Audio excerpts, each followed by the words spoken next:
Good evening, everyone. Thank you for allowing us to present tonight on a topic that has been avoided in this district and statewide for far too long. For those of you who may be watching this from home, my name is Tanya Whitlow. I'm a school board member for Ward 4, and I'm also a parent of a severe dyslexic.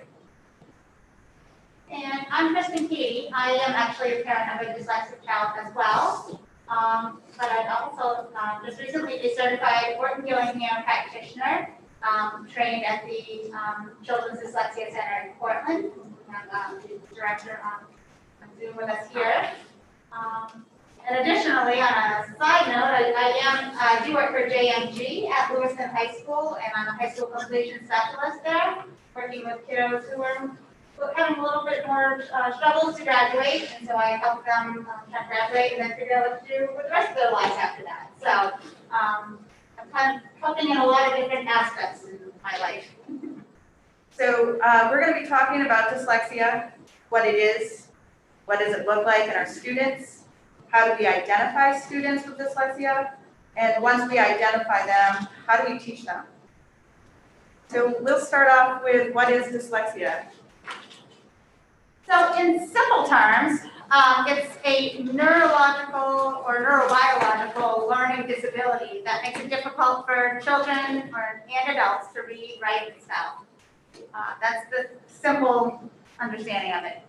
If you look at the more complex definition, this is part of the, I don't know if you call it the section 120 Main statute. the statutes, to ensure that school children with dyslexia receive assistance needed. This is the definition they use, which is which is used also by the International Dyslexia Association, or just International Association of Dyslexics. You want to read it off? Yeah, I can go ahead. So it's a specific, as we said, learning disability that is neurobiological in nature. I can't speak, and I'm not dyslexic. But that's super important to know because it's something that is inherently in the brain. It's also genetic based.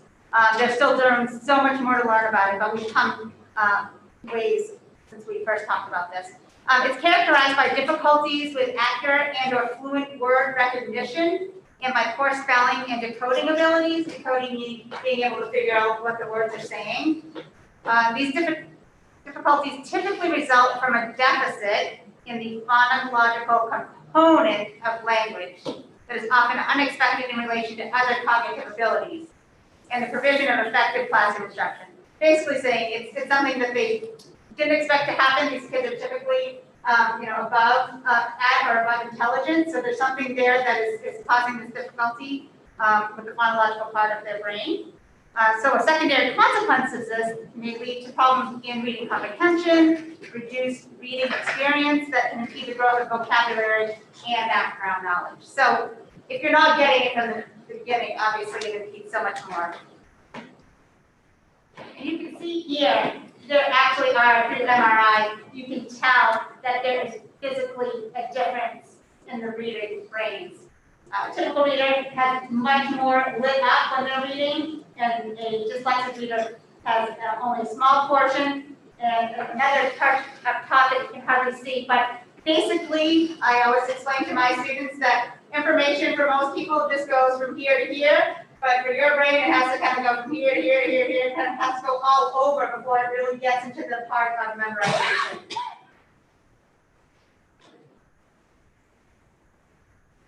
So, statistics here. I think it's pretty shocking when I started doing my research. 1 in 5 people are dyslexic. There are different disparities, right? So a lot of students can get by with maybe they look a little lazy or something, but they're having problems. But because they're passing or they don't qualify for special ed, they're being overlooked.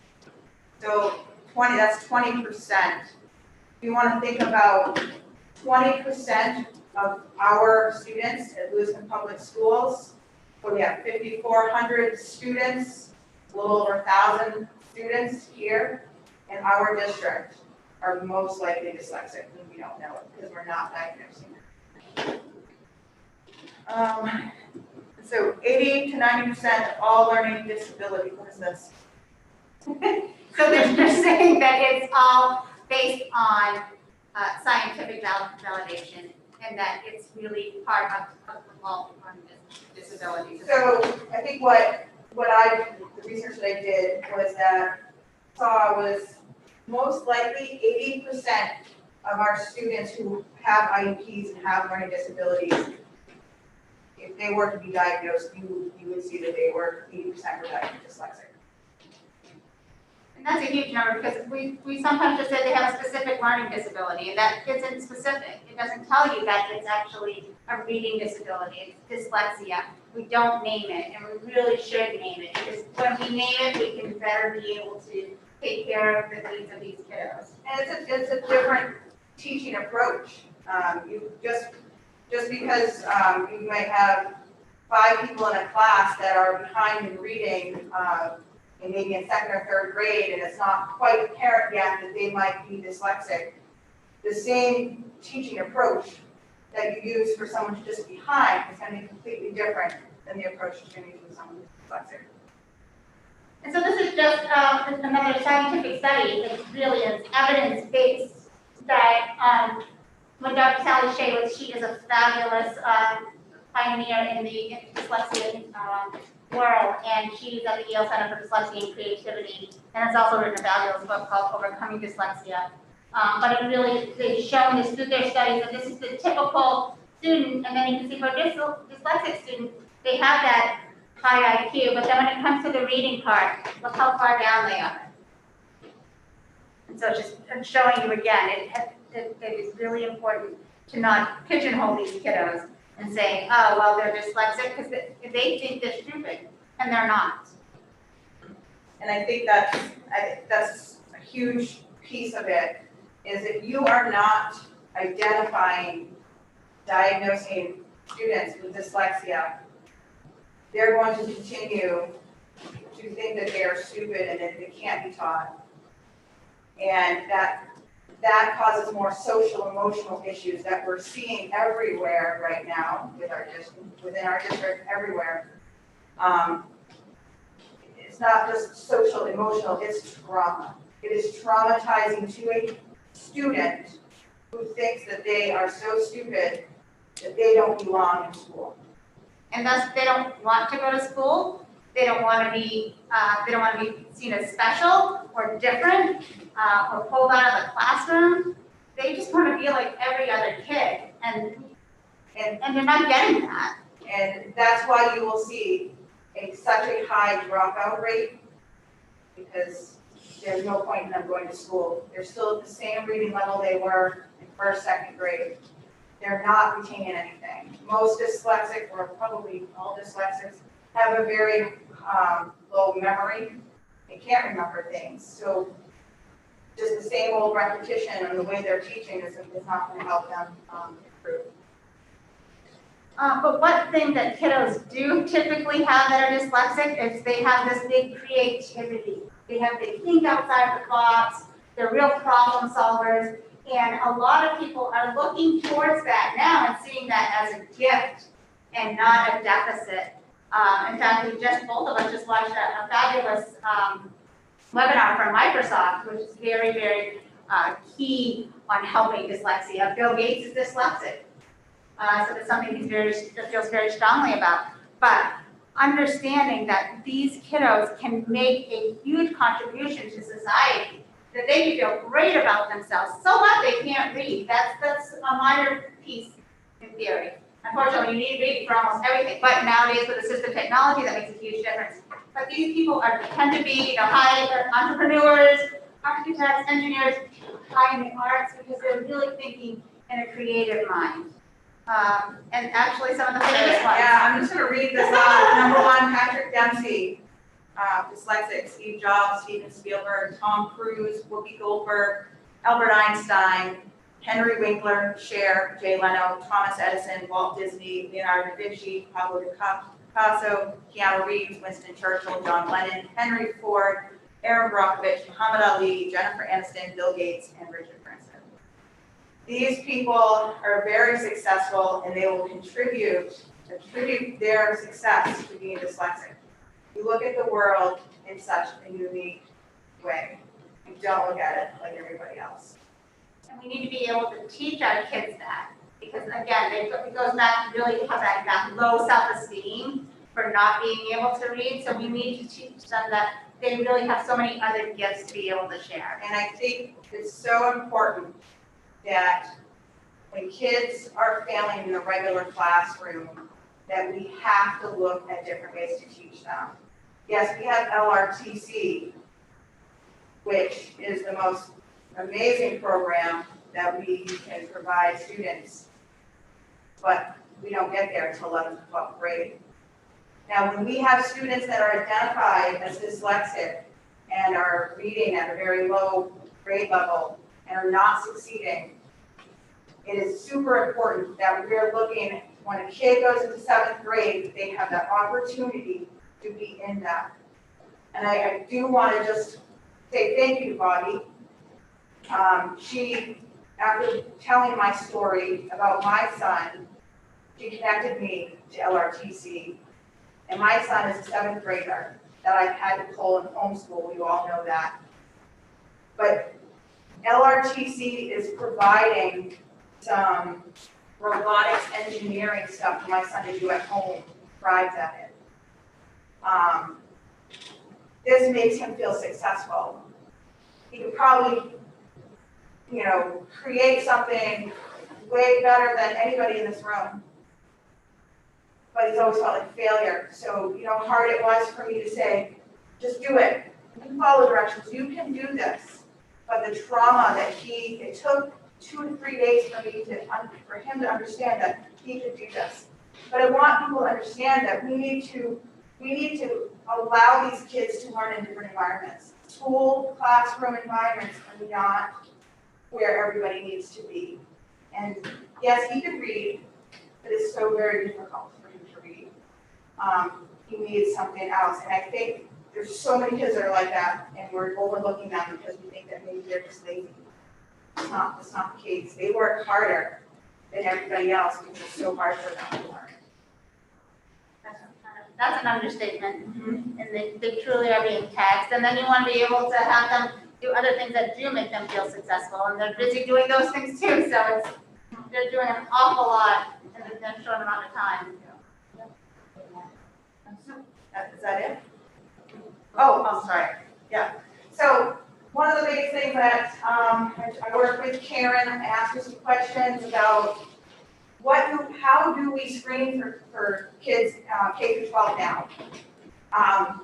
By law, these are the things that we have to screen for: phonological and phonemic awareness, sound symbol recognition, alphabet knowledge, decoding skills, rapid naming skills, and coding skills.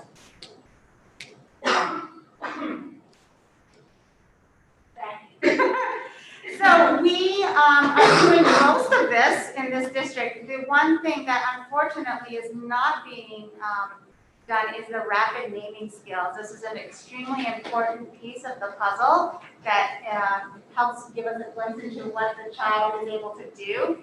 And not being able to do that is unfortunate for one, but two, not within the law. So these are just some of the other statistics. Sorry, we kind of put a few things together, but we need to be able to identify these kids, because if we're not doing this at an early age, we are missing out. 35% of dyslexics tend to drop out of school. That's kind of the part of the job I do at JMG, is working with kids who are on the verge of dropping out or have dropped out. 50% of adolescents involved in drug rehabilitation programs are dyslexic. And 60 to 70% of the juvenile delinquents have dyslexia. In fact, there are some people that go into the prison system and actually work with them to teach them how to read, because they know that it's such an invaluable skill that they never had, and that's going to make them a better, productive member of society once they do get out. 80% of students in special ed are dyslexic. 40% of self-made millionaires are dyslexic. So those are kind of interesting statistics to think about. Sorry.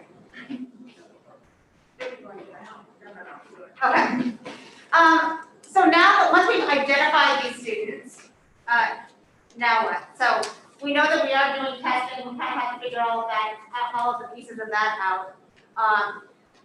But we know from scientific, evidence-based interventions are what are needed. Systemic and explicit understanding of language structure, including phonics.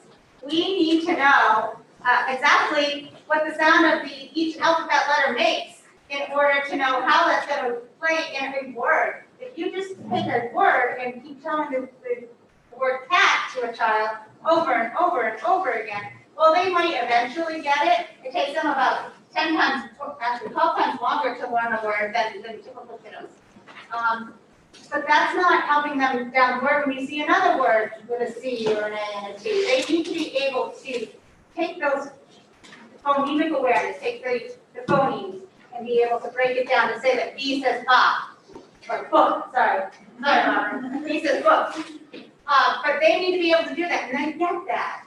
They get that piece of it when you do something that has a multisensory approach, like the Orton-Gillingham Approach, which is what Barbara's going to talk to you about in a little bit. But it's that language triangle, that multisensory. It's the visual, they're seeing it, the auditory, they're hearing it, and the kinesthetic piece, they are writing with it. That's an extremely important piece that is missing from a lot of places. But when you have the visual, the auditory, and the kinesthetic all working together, it is reinforcing it in your brain over and over and over again so that you're better able to understand.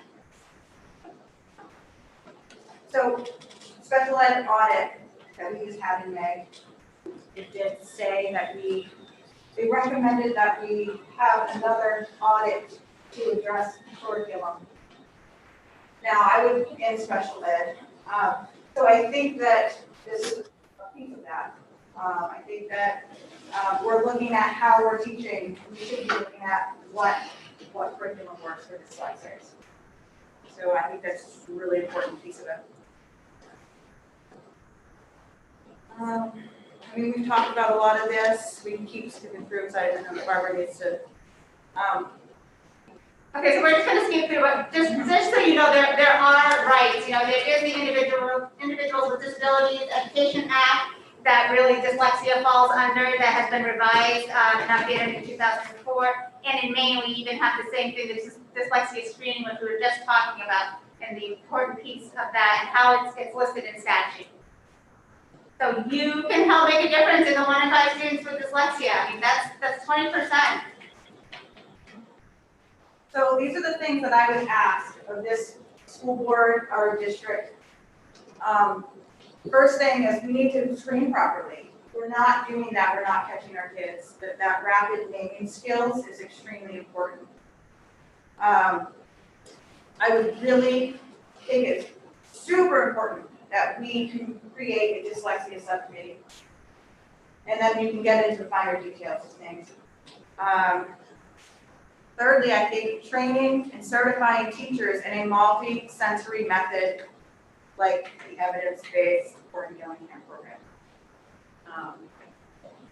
And this is just something that I want to say, and I hope this isn't offensive, it probably is, but if we're unable to provide the appropriate remediation for each child diagnosed with dyslexia, then we need to provide funding for them to go out there to get that. And I don't know, I think that's a fine line, you know, because we do provide interventions.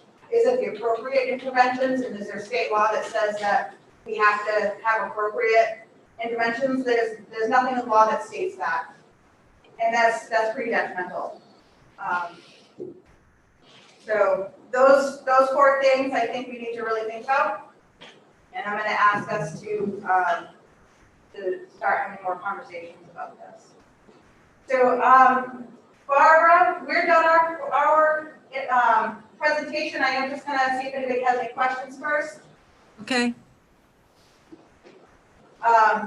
Linnea? So you're talking about phonomics and phonics. That's like hooked on phonics, that sort of thing. You see a picture, and what is that picture? Yeah, I mean, that's a piece of it. So it's teaching the child Yes, you So you can match have, what they so hear you're with what they understanding what the sound of each letter represents. And we do, when we do the flashcards, we do put a little picture on it, so we know that A says app. But it's Apple. deeper than that. Oh, it's much deeper than that, that's just the tip of the iceberg. Here's why I asked that. Because I didn't realize until we were talking about it, but that's how my dad had to teach me to read. Because I couldn't understand the letters. I needed to know what sound they made. So even today, you'll see me reading something, I'm sounding it out in my head. So I can understand the sound it's supposed to make. And Yeah, that was in 1980, so I'm Yeah. sure things have changed a lot since then. that brings me to our point of 1 in 5 people here are dyslexic. You could be one of them, that you never were diagnosed. Well, Not saying you are. Well, there was probably sitting here, 2 of you statistically are Is dyslexic. there, I mean, But I know. because my dad made that effort when he saw Yeah. me struggling, Yep. I have thrived the way I have. Right, you were lucky. exactly. Anybody else have any questions? Ryan?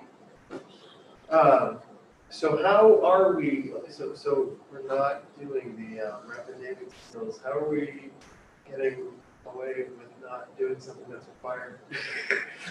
I think it's just been overlooked. Okay, I don't know when the last time that was updated, I mean, or revised, I'm not quite sure. so- And there's been a lot of leadership, transition too, so things do get overlooked. so what does it look like to add that, like, is there a cost to that, or is it like, or who's doing the screening, is it our teachers, or is it someone coming in from a third party, how does that work? Teachers do screenings, but I think Karen, you might be able to answer that probably better. So there's, just to be clear, the dyslexia law is a general ed law. So it's the responsibility of all general ed, regular ed staff to follow that law. It's not just specific to special ed. So when we talk about screening, it's not a special ed screening necessarily. It would be an assessment that we would screen all of our students with. So no, it's not an additional cost. It's an additional assessment, and often those assessments are one-on-one. Many of the assessments over the years that we use, we have reduced or cut back because of the time that it takes, right or wrong, that's what has happened. So I think it's just a matter of looking at what it is we do use for a screening tool and making sure that we have a piece that hits all of those goals. Okay, and then like one last piece would be, so a call for a subcommittee, that would be, just clarifying, that would be a superintendent subcommittee, right? No idea. Okay, well, but then like that would, that kind of leads me to like, that subcommittee would ensure that we take the steps to be in compliance, and then also, once we're there, properly giving, seeing if we can, in district, give the proper education to our students. So that would be the work of the subcommittee. Yeah. The idea of, or like the aim for it. Yeah, absolutely. Okay. Yeah. I just want to get that. Thank you. And I think that you have to have an actual professional diagnosis from a doctor to say you have dyslexia. And it's not necessary for someone to identify a student that could potentially have dyslexia. And they do this in their classroom every day, they're observing their children, right? So it's not that much more it's not any more to identify a student with dyslexia, they just happen to know about it. Right, it's just giving the teachers the tools that they need to know what exactly they're looking for. Teachers are not trained in college about dyslexia. It's not a fault of our teachers, it's a fault of the entire system training our teachers. And that's worldwide, it's not just here in the United States. And just one other thing, as far as being officially diagnosed, it's done through a school psychologist. So that's important to know. Eldon? Do you know why the school psychologist was elected diagnosed with dyslexia? I don't know the answer. I can have a question. I asked, do you know why the psychologist in Lewiston does not like to diagnose dyslexia? I'm gonna say it's several things. I think we don't know, the teachers don't know about it. They don't know enough about it. How do you identify somebody and not know how to teach them? So I guess my thing is, right, a teacher, right, sees a student struggling, they go through RTI, then after RTI doesn't work, they go to special ed. A lot of times they're getting an assessment, but also times they get an evaluation from the school psychologist. It's got nothing to do with the teachers, so they get feedback from the teachers, so I'm curious. I think it's a known thing, if anyone's been around anybody in special ed, the school psychologist does not like to diagnose dyslexia. And I'm just asking, do you know, have you heard why or any variables of one? That's a very, very highly talked about subject. Yep. Especially among parents of dyslexic children. There really hasn't been a precise answer. They choose to call it a specific learning disability instead of dyslexia, when the state has even said, you can call it dyslexia, you should call it dyslexia, you need to name it. And that's been a big push around the country, that we need to name it, once we name it, then people will know a little bit better. But when you're just in general saying a specific learning disability, you're not giving it the due justice. And that's a problem that I certainly suffer with my kiddo. Anyone else? Ron? So what are we doing as a district right now with dyslexics? Are they? Great, Are I'm they? glad you asked that. Yeah. So, and I'll tell you my experience, and I can only say what my experience is with my son. And he was given last year, finally, after he was 12 years old, still at a first grade reading level. He was getting EdMark, it's a program. And I just did a little bit of research about what EdMark is, because before this, I didn't know. It's a repetitive whole word recognition program. That might work for kids who are not dyslexic to help them read a little bit better. That does not help students with dyslexia because they can't recognize whole words. They have to learn the sounds before they can put those words together. So, and I don't know if teachers are certified in teaching certain programs.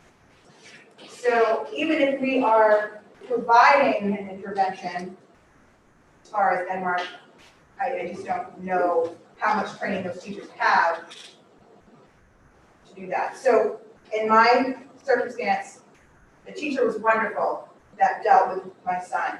He was willing to do whatever it took. But it was like 1 week he was told he had to do this, train for a few days, and there you go.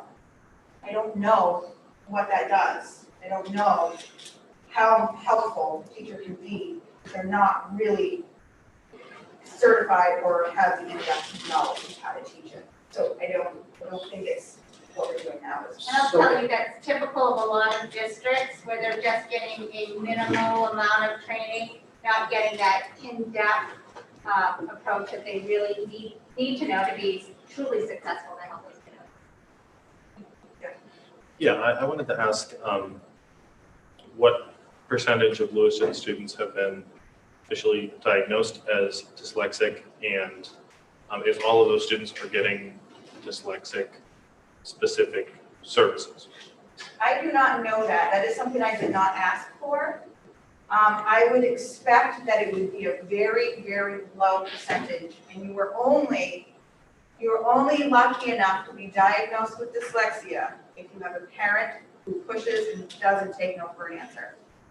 And I don't know, my guess would be a handful. Okay. I don't know that though. Bobby or Karen, do either of you have any kind of an idea of that? No. I don't know what the number is. Again, there are a variety of curriculums that are in use across our district. Can I say with all confidence that a student who would be diagnosed with dyslexia is receiving the type of instruction that they're talking about? No, I can't. Yeah. Yeah, and I mean, obviously, it seems as though there's a variety of different approaches to educating students with dyslexia, and what may work for one student may not work for another student. It does not seem like there's an across the board accepted, this is what you do and it solves the problem for all the kids who have this. I guess I'm gonna stop. oh, you sure, there. okay, go ahead. There is, if you're dyslexic, you're only learning one way. I mean, that's, Okay, so there's a, but people don't know enough about it, so they try all these other things. so is there an A tried and true method. yeah, I mean, one that can for sure result in good outcomes for every kid with dyslexia. Yeah. Barbara will be talking about what her program can provide, and she can maybe answer some more questions about the program aspect of it. Sure, So okay. I will just say this, that Orton-Gillingham is a scientific, evidence-based program that's been working since like the 1930s. So, Okay. and that's been, and all these other programs that are out there are based on Orton-Gillingham. So the, kind of the mothership, if you will, is Orton-Gillingham. And they say if you taught every kid in that approach, in that way, you would not know who's dyslexic and who is not. So I guess natural follow-up question, 90 years later, why is this not used for every dyslexic kid in America? Great question. Question. So, It's time, we don't it's time intensive, and I think that's part of it. okay, I think that everyone's looking for a way to do something fast and quick with everybody. that's a common, yeah, right, that's a common, you don't want to do the thing that is time and resource intensive, and so you try to do something that's quicker and cheaper and easier. And that's a really old story. Do we have any staff members in Lewiston Public Schools who are specifically dedicated to serving students with dyslexia? No. Okay. And I don't believe you have anybody trained in it. No, not that I'm aware of. Any other questions? So- Those were really good questions. Yes, Ron? So if I'm hearing this right, A, we need to identify, have a system in place to identify. B, qualify them with this as part of special education and put them in with an IEP. Same thing as what other learning disabilities are scheduled as. 3, we need a curriculum that needs to be developed that addresses this. And then 4, we need to be able to train the teachers to be able to teach this curriculum. Is that about right? It is. All right. So we're at the half an hour point now. Yeah. Just to be conscious of time, did we want to let Barbara do her Yes, presentation? I would like, I'm sorry, Barbara. That's okay. So if you would like to introduce yourself, your credentials, and just go ahead and. I'm gonna switch this over to Barbara. We're gonna switch so you can see. That's your my face. email and phone number, if anyone has any questions, comments, anything, I'm more than happy to answer anything. And if I can't, I'll find the answer, But this is a- probably in Barbara. Right. Okay, and then Are you ready for me? Here. One So moment. plug you in so we can see your face. Okay. Give me a thumbs up. Yes, yes. Okay. So thank you for the opportunity to be here with you tonight through Zoom. That was a great presentation. Kristen went through our program here, and I've had a conversation or two with Tanya. So that was wonderful. We're all about teacher training here, and we have been open since 2002. And I've been doing this since 1994. My training started originally at Mass General Hospital. But let me tell you about the center. It is accredited by IMSLC, which is the International Multisensory Structured Language Education Council, and by IDA, which is the International Dyslexia Association, as meeting the standards for teachers of reading for training. So it's important that you get an accredited training program for teachers. And as for me, I'm certified by ALTA, which is the Academic Language Therapy Associates at the instructor or the practitioner level. I am a reading therapist level with ALTA, IDA, and children's dyslexia centers. So that's kind of how we are set up. But this program, what you described, what Kristen and Tanya described, was the reading wars. So they've been going back and forth for a long time. And this program is, the heart of it is Orton-Gillingham. Now it's called, the buzzword is multisensory structured language education, but the heart of all these programs is Orton-Gillingham. So it's science-based, it's evidence-based, it's effective, but you have to give teachers the tools. So I'm guessing that there are a lot of package programs in your schools. Typically the kids that come here have gone through Linda Mood Bell, they've gone through Spire, they've Wilson Reading System, and those are good programs, but they're in a package. I think if you have a trained teacher, you can throw away the packages and just give the teachers the tools to teach kids in the way that it works. So yes, we do multisensory instruction, but it works for all kids. That's something to think about. And I think Kristen said that you wouldn't be able to tell, you know, one from the other in some cases, if they had all had that kind of instruction. So we've done this one RSU 5 a couple years ago, and it was very successful. I think you have a graph of those results. And we did embedded coaching in that school district. So we went in and offered what we offer to the people that do our program here. It's 90 course hours of work, which includes 50 hours of seminar, and it's a supervised practicum.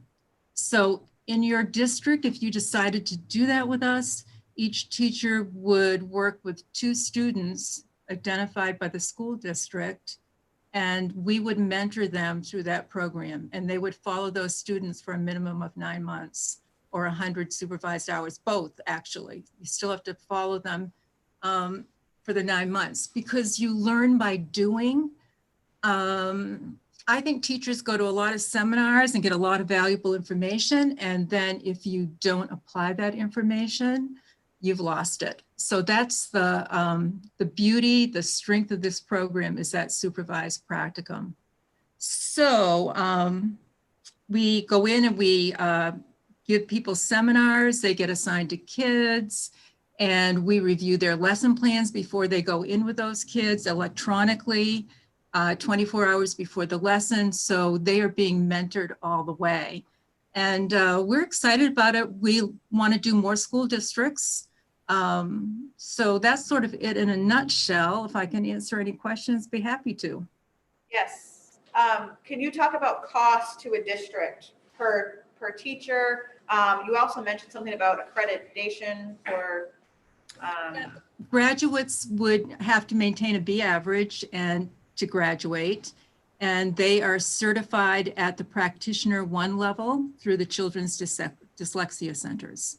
The cost of the program, I was looking at that, and I can't tell you it exactly, but based on what we did for RSU 5, it came out to about $4,400 a teacher. The more teachers, that was for 8 teachers. We did 12, but that's sort of based on, in my head, of 8 teachers. If you had more, it might be less, but I'm not the one that put those figures together. We would have to get together with board members and figure out the exact cost. Yeah. Any other questions? Kieran? Yeah, what's the time commitment for teachers to get fully trained on this? It's 9 months because it's 50 hours of seminar and you have to follow your student. So the kids will probably start at like a beginning level, I'm imagining, but you want that teacher to work with them to go through 9 months so you can see a child progress. And the teacher gets the skills at the same time the child gets the skills.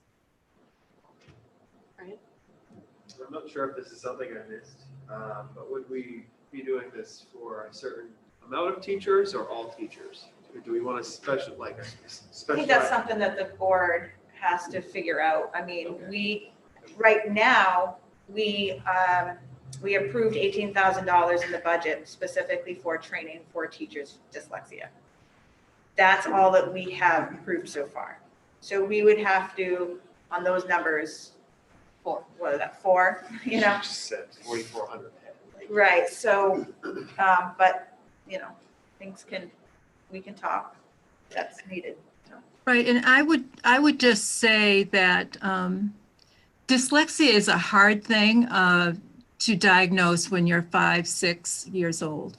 Parents, if they have a family history, that's kind of a red flag to watch for. But you get kids that are pretty bright and they've gotten along in first grade and second grade because they're looking at context clues. And time they hit third and fourth grade, it changes from learning to read to reading to learn, and they're stuck. So the earlier that you get kids identified and on their way, the better off everybody's going to be. And I really believe you would save money from special ed budgets if those kids never end up in special ed. So when you look at it, you're to get early teachers, early grades, the tools, the toolkit, it's important. And would you suggest that we would train general ed teachers versus special ed teachers? Well, I think RSU 5 did special ed teachers because that's the way they could do it. But in my perfect world, I would get regular ed teachers trained as well. So if you could actually think sort of out of the box, I mean, and this probably is my own dream, is you have a room full of kids that have been identified, and you have a kindergarten, first grade teacher with the tools. Those kids would have a different approach to reading, and you might never have to have special ed for them if you have first, second grade teachers that can teach reading. Karen? How does this identification and instruction approach intersect with ELL? Well, ELL, English language learners. Yes. Yeah, they can be dyslexic as well. They've got to have enough handle on the language to be able to take advantage of the instruction, but it's probably a very good approach for them. I guess that's something we need to look at with ELL and how they're being taught. Any other questions? All right. Thank you, Barbara. You're very welcome. And I think people can get in touch with me if you need to through Kristen and Tanya. Great, thank you so much. We'll be in touch. Thank you. Okay, bye-bye. Just want to make a really quick comment. My sister was born with a cleft palate. Because of that, she started speech therapy when she was like 2 years old because she could not speak clearly. I'm pretty sure that somewhere along the lines, I was starting to read and my dad's like, hey, help Sissa. And I couldn't read.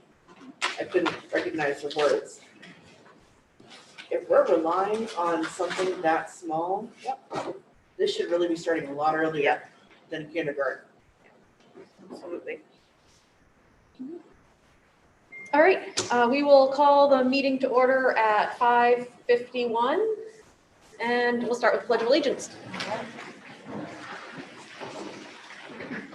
I pledge allegiance to the flag of the United States of America and to the republic which stands one nation under God, indivisible, with liberty and justice for all. Start with Bobby and go around and do the introductions. Bobby Lee, Administrative Officer. Karen Paquette, Assistant Superintendent. Bruce Damon, representing Ward 1 and Facilities 2. Elder Prison, Ward 2. Karen Majoris Collins, Ward 3 and Curriculum Subcommittee. Jake Langland, Superintendent. Megan Parks, Chair and At-Large Representative. Tanya Whitlow, Ward 4, Negotiations. Linnea Hawkins, Ward 5 Representative. Ron Parkman, Ward 6. Brian Donovan, Ward 7. Alicia Ray, City Council Representative and Parliamentarian. Thank you. Agenda item number 3 is a COVID-19 update. I would echo kind of much of the conversation we had last week. We didn't have any new major events this week, but we remain vigilant and continue to ask for feedback on things as they pop up and we share them out and communicate them. Transportation remains that number one guideline area as we look at and explore what else we might be able to do within the parameters of the DOE guidelines. We're getting some feedback from parents, some things that are working, some things that are not. We want to be reflective of those and also be mindful of the work that our teachers have to do. So we're getting feedback from them, as you know, by survey actively now, and that should help inform some next steps in the short term. We are hearing things from people that are on pretty wide varying scales, and so this work wasn't easy when we started it back in August or July, but it's not getting easier either. We have varying perspectives in our community. I'm sure you've seen some things in your inbox from this is working really great to this is not working to this is very stressful to how do we open schools up fully? And there are vast gaps between the varying opinions that exist. So just know that we're taking that input in and we're looking at a continuous improvement approach. We will continue to do that work. Go ahead. So I had the pleasure of conversing with past couple of days, 3 or 4 hours talking to teachers on the telephone. And I told them that I would bring up some of the concerns right here. I'm sure you're gonna see a lot of them in the survey, but at least they feel like their opinions being heard of, being at least brought to. Biggest thing for them, some of the things that talked about 7 or 8 teachers, and a lot of it was, a lot of stuff was common throughout the conversations with them.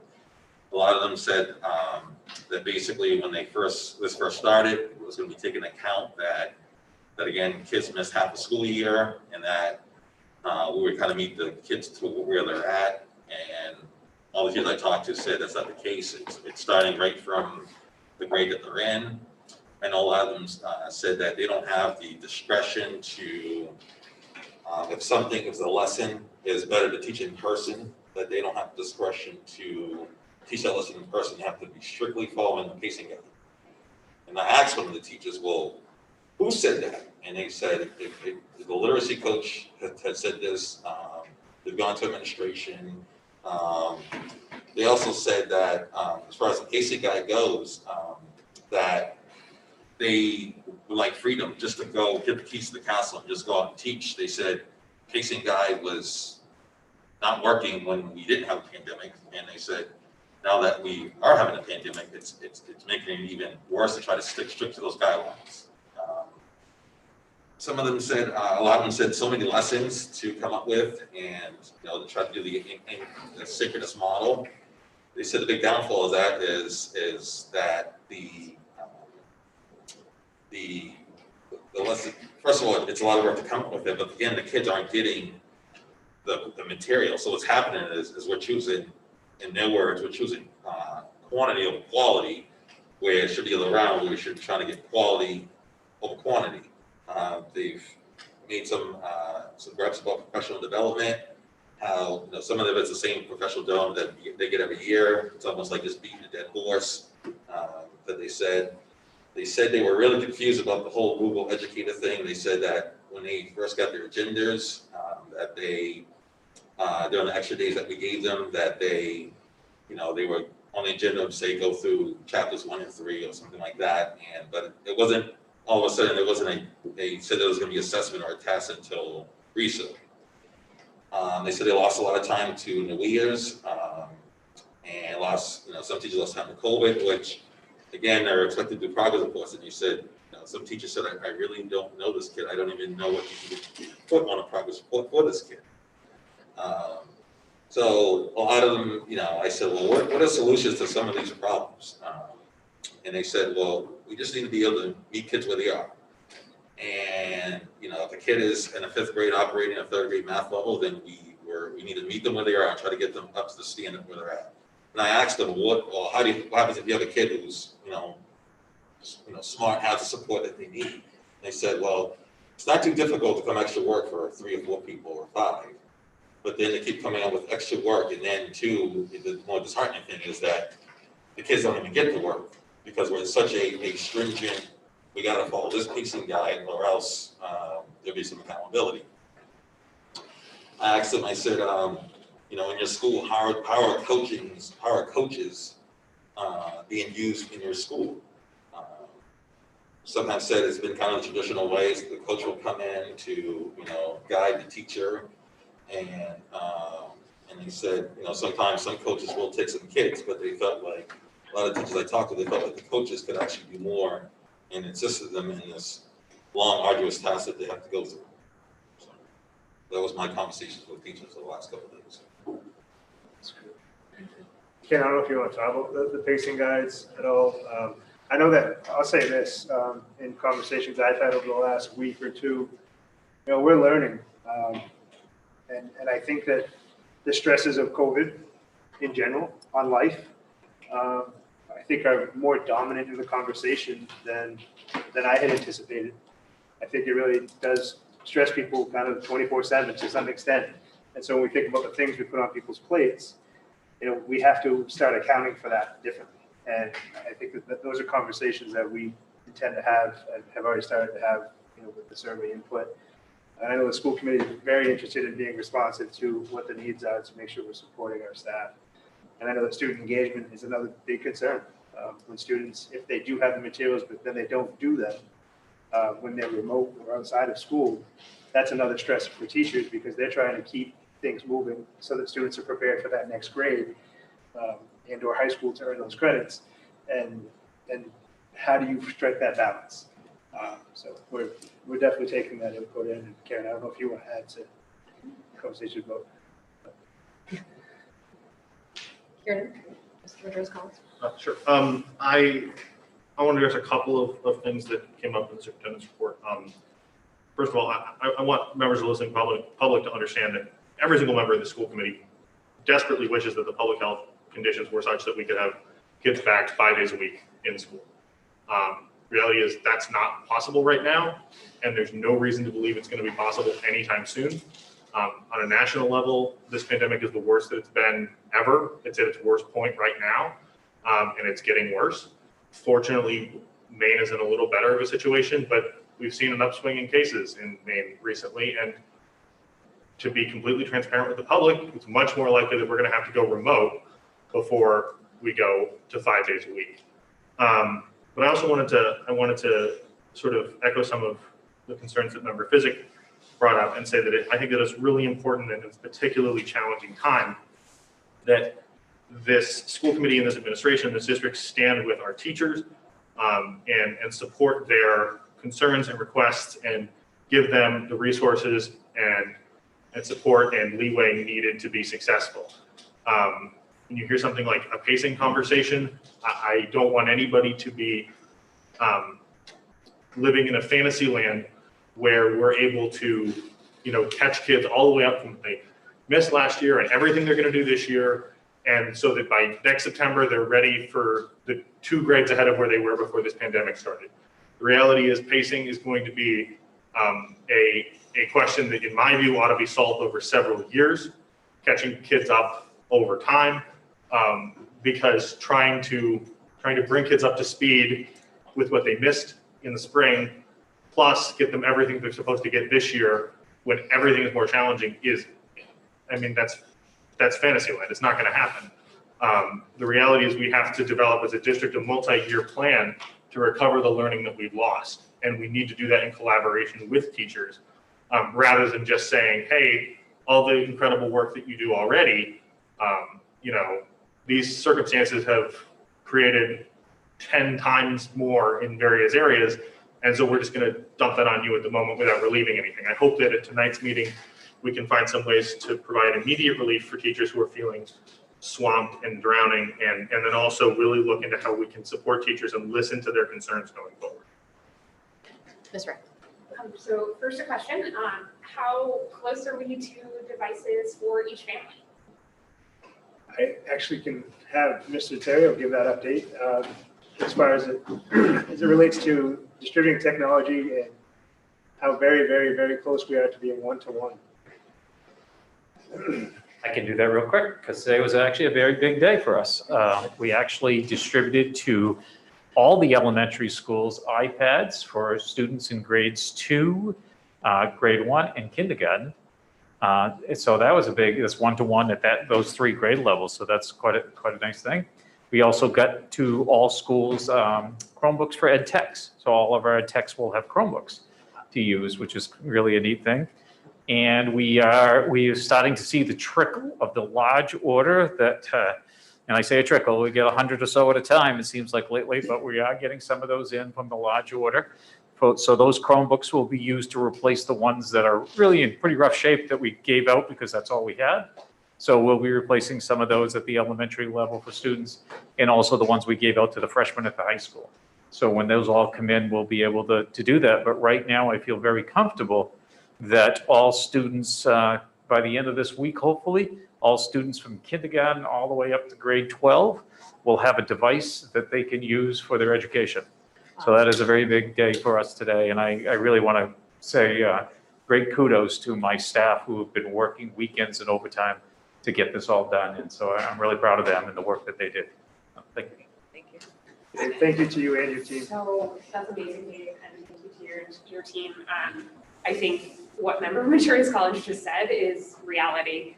Much more likely, I think, that we're going to end up remote over this winter, which Farmers Alden access is going to be a rough one. So I also want to take the approach, or at least verbalize that I think this is not the year to be challenging our educators and our staff, but to be supporting them and lifting them up in any way possible. And while I admire the work that coaches do, I think their work might need to shift slightly to adjust for those expectations. I think they do such a nice job setting that standard high for our educators and then subsequently our students, but perhaps a year to take a slightly different approach there. Jake, this has not been a good week for me this week. It was enormous. I got a lot of feedback from the minority community, from children, from parents, and from teachers. And the positive is it's not centered on being critical about people or how it's on, but rather the matter of fact that people are feeling they're losing contact, they're not able to do it. And a lot of it surrounds this remote learning. I had 4 families, minority families, so we're just not getting the language problem, or they're not, they have the equipment, they're not getting it. The teacher situation, let me ask you, are we going to have a discussion about the concerns of teachers later? All right, so I'll leave that for later. So we have that piece that came forward. Then parents who are also expressing a lot of frustration with the cohorts in terms that they're fine when the kids are at school, but then they come home and there's a disconnect where either the Zoom meetings isn't what they expect, or they're not following through, with what the expectation is, and they're reaching frustration. And then the kids themselves, when they said, it's not clear, and we lose, and we always end up having to make a mad rush to try to get some help to get caught back up. So my questions address each one, and I said I would bring them forward. And one is, I understand people's concern with where we are with the virus and all, but we've been operating a month now, and we've roughly 1,500 to 2,000 kids in the schools. How many on schools? Cohort C? C is remote. Yeah.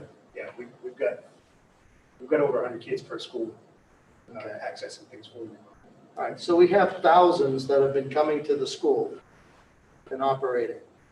We've had 6 cases of COVID, if that. Yeah, I'd have to check the panel, but yeah, it's been, in the grand So- scheme of things, I have been happy with the limited exposures that we've had. So I think one frustration is with the parents kind of pushing me, why can't we go back to regular instruction? Yeah, it's, Or why could we not phase it in where we start elementary? If that works, we'll go middle, if that works. Tell the public why we can't do this right now. What are the key things that are holding us back from being able to do this? yeah, that's a good question, and I think that those are the things that we've already started talking about. We talk about any kind of phase change, but it would require the state to change their guidelines. And the guidelines are not just suggestive, that they are the rule of education in Maine. And within those guidelines, we have, again, those restrictions around spacing, the restrictions around mask wearing and sanitizing. Some of the biggest barrier, though, when we look at how many kids are remote, if they stayed remote, what might we be able to do in schools, because there's less kids attending in person. So how might we shift some of that? Where we get hung up, at least initially, is transportation, because you can only put so many kids on a bus. And we are actually on several buses at that threshold with the current cohorts. And so if we added kids to come to school more frequently, or say A and B on the same day, we don't have adequate transportation to meet the guidelines and get kids to and from school. And so I think that transportation is the biggest one, but then also distancing and the requirements within the school as well. We have had limited cases, I guess, in the grand scheme of things. I think 1 is too many, but we haven't had the impact here that we've seen in other parts of the state. But I would also say, when I've gone into the schools and you see a classroom with 6, 8 kids in a classroom, because that's all that's there that day, we're limiting exposure as well.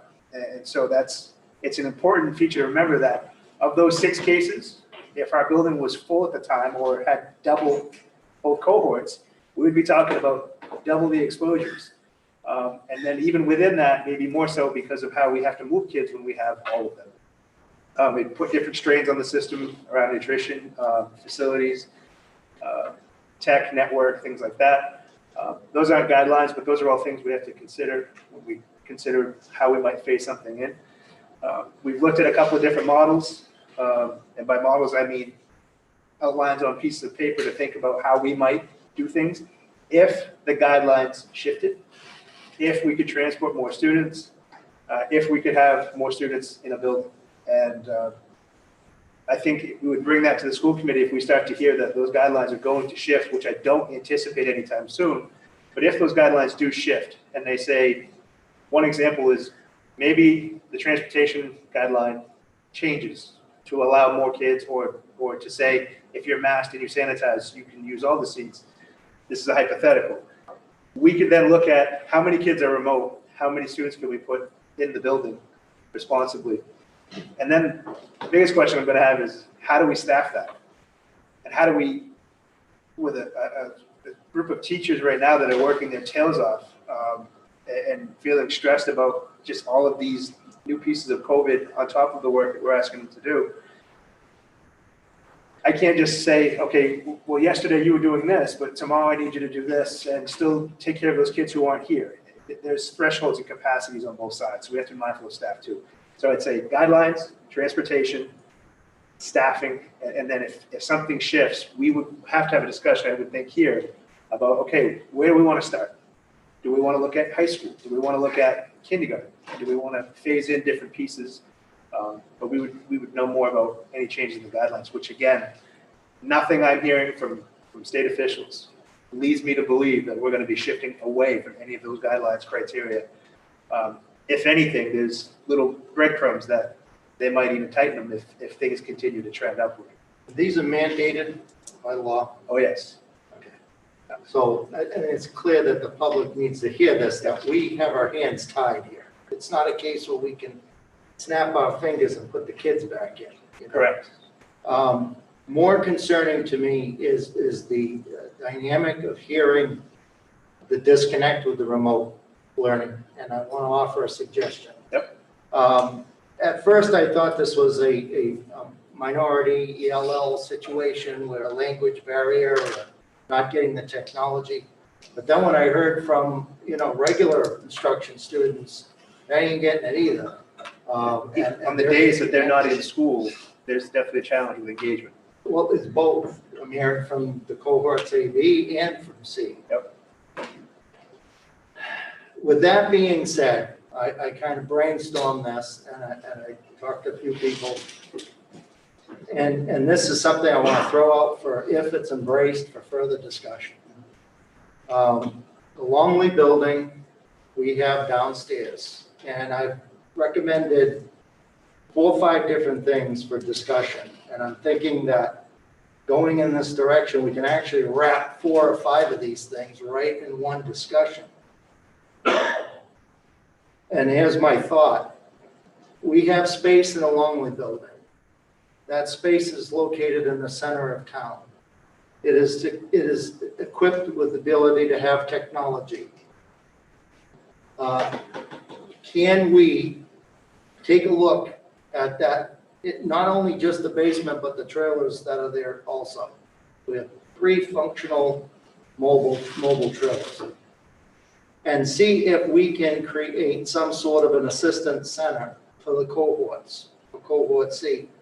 That if if a teacher's seeing a child having a problem here, we don't want them going down the tubes, that we do a referral, that we can get them. I think the people in cohort C they don't want to come to the schools, and I get that. But it's an isolated area down there. We're not talking to a lot of people, that maybe they'd be more comfortable there. Maybe that location would be more accessible for our ELL population in the downtown area. That, that would be helpful to them.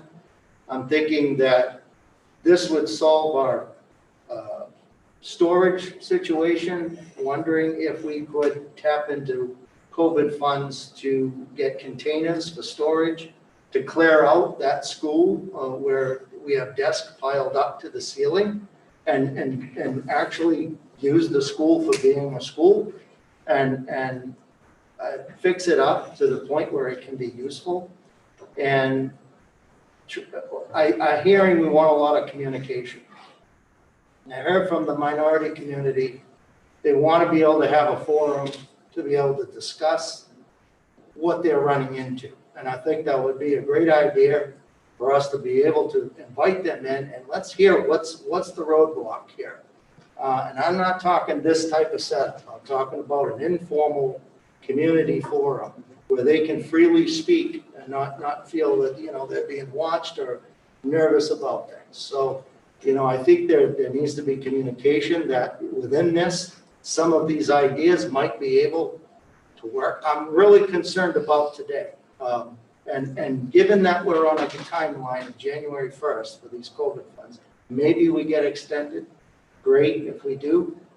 But if there's things we can do now that will actually have an effect on the remote learning, and if we have a remote service center for both ELL and cohort C, can we do this? Is this an idea that can work? And I would like to make a priority with ELL and see if we can't get the administration here from ELL and get their feedback on what are they running into, where are the gaps, and because I really want, I really feel the further on, this is just after a month. I'm not sure I want to see what the next month holds, so I want to move on this and scratch everything else I put on the agenda thing.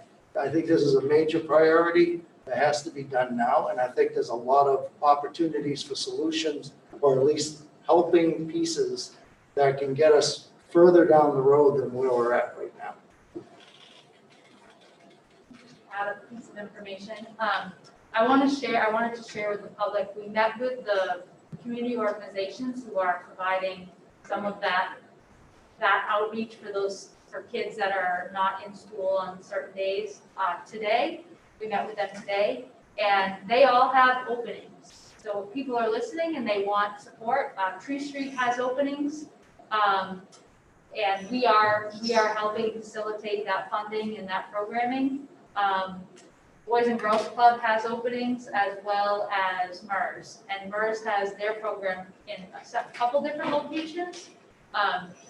And they are still looking for folks to join them. MERS and Boys and Girls Club, and the YM, got them as well, the YM, 3 out of the 4 offer transportation as well.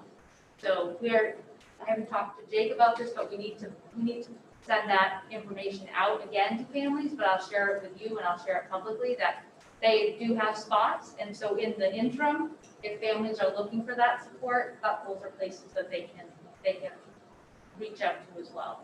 And those organizations are providing day programming for the days the kids are not at school, Right. to provide a little help, little tour supports and activities, things of that nature. That was part of that grant program. I have a question. Yes. And maybe Mr. Damon can help with this. Is there mold? I mean, what's wrong with Longley that we took kids out of there to begin with? Maybe you have more insight on that. Well, I don't know specifically about the area Ron's talking about. It's one of those things that's on my list of places to visit soon. I know that that's an area that originally, I think the area where in the basement was, I think it was Meals on Wheels way back at one point in time. There's been several other things along the line. I know that it's not the greatest of space, partly because 90% of it's subterranean. So there's no natural lighting, and so I don't know how appropriate it is for maybe a classroom space, or whether or not you could get very many people in there. I'd have to look more critically at what the infrastructure is that serves it. I know that upstairs where the adult ed is, there was all kinds of underutilized ventilation equipment. That downstairs area,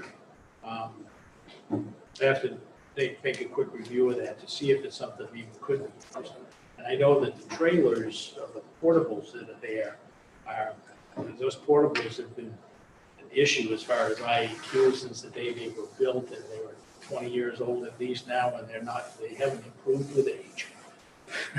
These might still be able to be utilized for a limited number of people, but they're not very big again. I mean, they're a classroom. You might be able to put 6 or 8 people in there effectively. But again, there could be an issue as far as staffing somebody to assist. And I don't know if some of the technology connections have been removed from those. I don't know whether Dave. We'd have to do some work to bring the technology out for sure, bring in some new switches, do some different things. Yeah, so I don't think it's an immediate answer. The modulars, we have, there's one double that we actually utilize day to day now. That one's in decent shape. The other 2 that are currently being used for storage, my understanding is if they were going to be used for students and staff, they would need some attention. Now, the downstairs, which was used up until middle of last year, Bobby, with adult ed, so they've moved upstairs now. Downstairs has some items in it from a storage perspective, but there's still rooms, there's still spaces. But Bruce is right, it is subterranean, so you don't have any windows, things of that nature. But as a resource depot, if you will, I think it's worth a look. Service center is the word. I'm not talking about regular classroom structure. Right, I'm talking right. about Drop kids in. that hit a wall, Yep. need somewhere to go. And we have representatives there that can help them, especially when we have the ability to hook up with the systems and work with them in a confined setting that is minimal in numbers, that would make them a little bit more comfortable with it. And so it's as opposed to coming to the school with hundreds of people that they're not comfortable. Mr. Majersko? I think Member Tottenham's idea is a good one, and it's something that we should explore rapidly because the issues that he talks about are real. And, that intersects with so many of the concerns that we've already talked about today. from the possibility of having to go fully remote to how our teachers are feeling to kids falling behind. And so if we can make the remote learning more effective by helping people through technological stumbling blocks that may or may not be related to language issues, that would be great. I want to ask about a much smaller and more specific question. And I've heard a couple of complaints that the district has blocked YouTube, which seems insane to me because we broadcast our school committee meetings on YouTube, and everyone who's aware of the website knows that it has extensive educational value as well as other value. And so I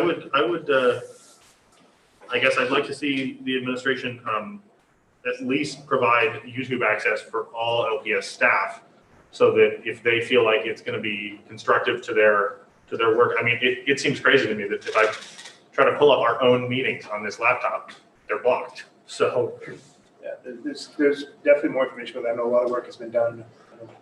Yeah, actually, could we take just a couple of minutes to answer that, to address that? Is that okay? Yes. Dave, you want? Sure. So a couple of different things with YouTube. YouTube, Google's terms of service say that it is considered an additional service beyond our general G Suite apps. And in order to use YouTube, you have to be 18 years or older, and you have to have a parent permission form. We have recently just looked into another possibility where we could potentially do what they refer to as restricted access, where teachers could actually approve a video potentially. But it still leaves us in a little bit of an area, the gray area, that we would have to, discuss. But that's the reason why YouTube is not available right now, is because of Google's own terms of service. Mr. Majersko. So I understand what you're saying. And I can see how the app on the computers might have issues. It seems to be blocked as a website as well. And then I guess my follow-up question is, I assume everybody who's an LPS staff member is at least 18 years old. So why can't we unblock it for LPS staff? All LPS staff do have access to YouTube, and if they do not, all they have to do is contact the technology department, and we will make sure they do, because all staff is supposed to have access. I think, as I've received a few conversations about this as well, and I think that what they want is access to YouTube. The teachers want access to YouTube so that they can share those videos with students. And so even if the teachers have access, they don't have access to share it with the students for the students to then watch it. That makes sense. But what you're saying is that all LPS staff members. Absolutely. Now, is that the case that if they're using their LPS devices on their own networks at home, they should be able to access it? Okay. All right. So the only stumbling block then is that allowing students to have access. Correct. And we and like I said, we're looking currently at potential alternatives to see what we can do. Right. Okay. Would it be as simple as just adding another line to the technology releases that parents already signed for their students at the start of the school year, saying that they do allow their students access to YouTube? The only challenge we've ever had in a district the size that we are is getting it's an all or nothing switch. It's like a light switch. YouTube's on and YouTube's off. And right now we're working with a different filter we're having some issues with, but bottom line is that it's been on or off for right now. And if you turn it on, you get a guarantee that all those kids have signed all those parents have signed those permission forms. And we've had a lot of difficulty in a district our size getting all parent permission forms to be signed. Okay. Mrs. Hawkins. So I just wanted to say really quickly, I'm Ward 5. So I echo very much what Mr. Potvin has been saying about the concerns from parents, especially our English language learners. There's nothing that's been said tonight that I disagree with. I read all those emails just like all of us have from our teachers. We're really in a Upper Creek situation across the board right now. As far as the school board goes, our teachers, our whole country, this planet we're on. There's only so much leeway we have, and there's only so much we can do with that leeway. Do I wish we could use some of that CARES funding to be able to provide hazard pay to our teachers? Of course. It's not something we're allowed to do. We have restrictions, rules we have to work with it, and they suck. The only other issue that I've heard over the last week or two has been the number of school lunch packets that have been appearing between buildings. I spoke with a couple of parents about that, trying to understand what the issue is. And basically, from what I'm gathering, it comes down to, is that hot dog halal or not? Is that bologna in the sandwich all beef or not? That's the way it was put across to me, but I'm not sure. I don't know what school lunches look like. If there's a vegetarian option, that was one thing that was said to me. If there was a vegetarian option that the children could choose, that might alleviate some of that so that there's less waste. But I know I spent a couple of hours the other day walking around my neighborhood picking up lunch bins that had been just dumped and putting them in barrels. I don't know. This situation, I mean, I don't think there's anybody in this country who's comfortable in any way, shape, or form right now with the situation we're in. I know our teachers are suffering, our parents are suffering, our children are suffering. And I think it's incumbent on us to do as much as we can to help alleviate that. But again, we are stuck inside fences. They only allow us to go so far. And we have to be careful that the leeway we do permit doesn't leave us hanging off the edge of a cliff when this starts to clear up, if it ever starts to clear up. I have a question on that. I know that, I think a year ago, 2 years ago, Auburn Public Schools, their lunch program has no pork products at all. Do we offer pork products in any of our meals at any of our schools? My understanding is we do, but we label it. Okay. We label everything. This is probably a question more for Alyssa, and I can follow up with her if that, to Yeah. dig a little bit deeper, but can we just eliminate pork products from our school lunch program? That would be an Alyssa question. Okay. But she understands better what our vendors have to, what we want to use in the last, what the vendors have for products. So I'm not sure. Okay. Thank you. Anybody else? All right. Were you done? Okay. Agenda item number 4, the consent agenda. Are there any items from the consent agenda that members would like removed? Ms. Wright? Can we move the financials off for this vote? Yes. Anything else? Give you a minute.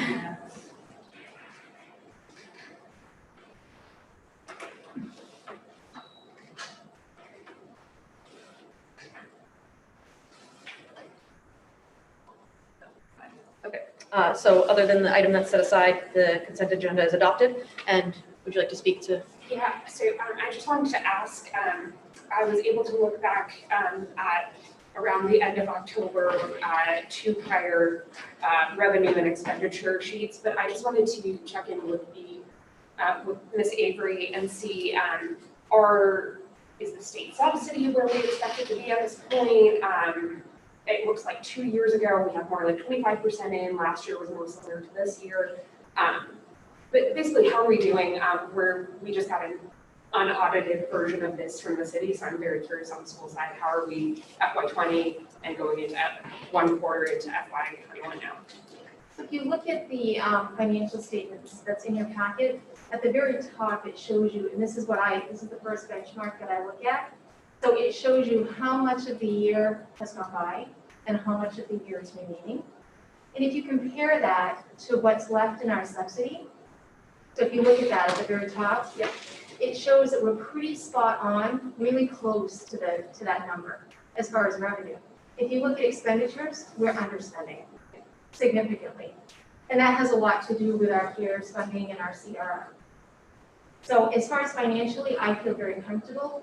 The other benchmark that you can look at is the individual revenue lines off to the right. If you look at the percentage and you say, oh, that's pretty close to 25%, because 25% of the year has been spent. So it's like, we're looking pretty good. If you look at specific ones, you'll see, oh, we received a little more revenue than that was expected. But the bottom line, right at the bottom, is we're pretty spot on. Okay, and just a couple ones that are at zero, for revenues, include state clients, K-8, K through 8, state clients 9 through 12, copies of special education records and student activities 9 to 12. Those are all at 0% Yes. revenue. Do we expect that to remain? Oh, yes. So that'll start rolling in later on in the year. Those So are, that might impact those differentials a little bit more later. exactly. Okay, That's right. thank you. Welcome. Question. Yep. Bobby,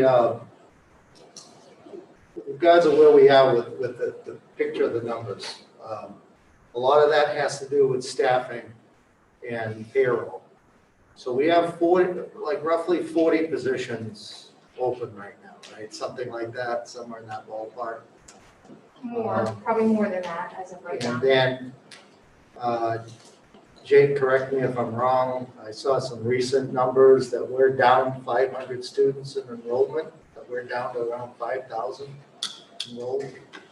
No, when I've done that far, my latest look, mid last week was like 5,300 in district. So We we're are down a little, yes.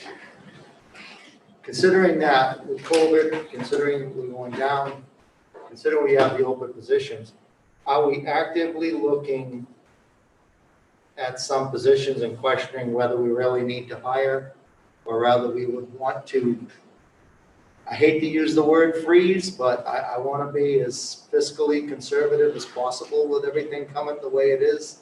When we have opportunities like this, I guess I've had several mention to me, how are we still spending the same amount of money when we have different sort of setups and we have less students?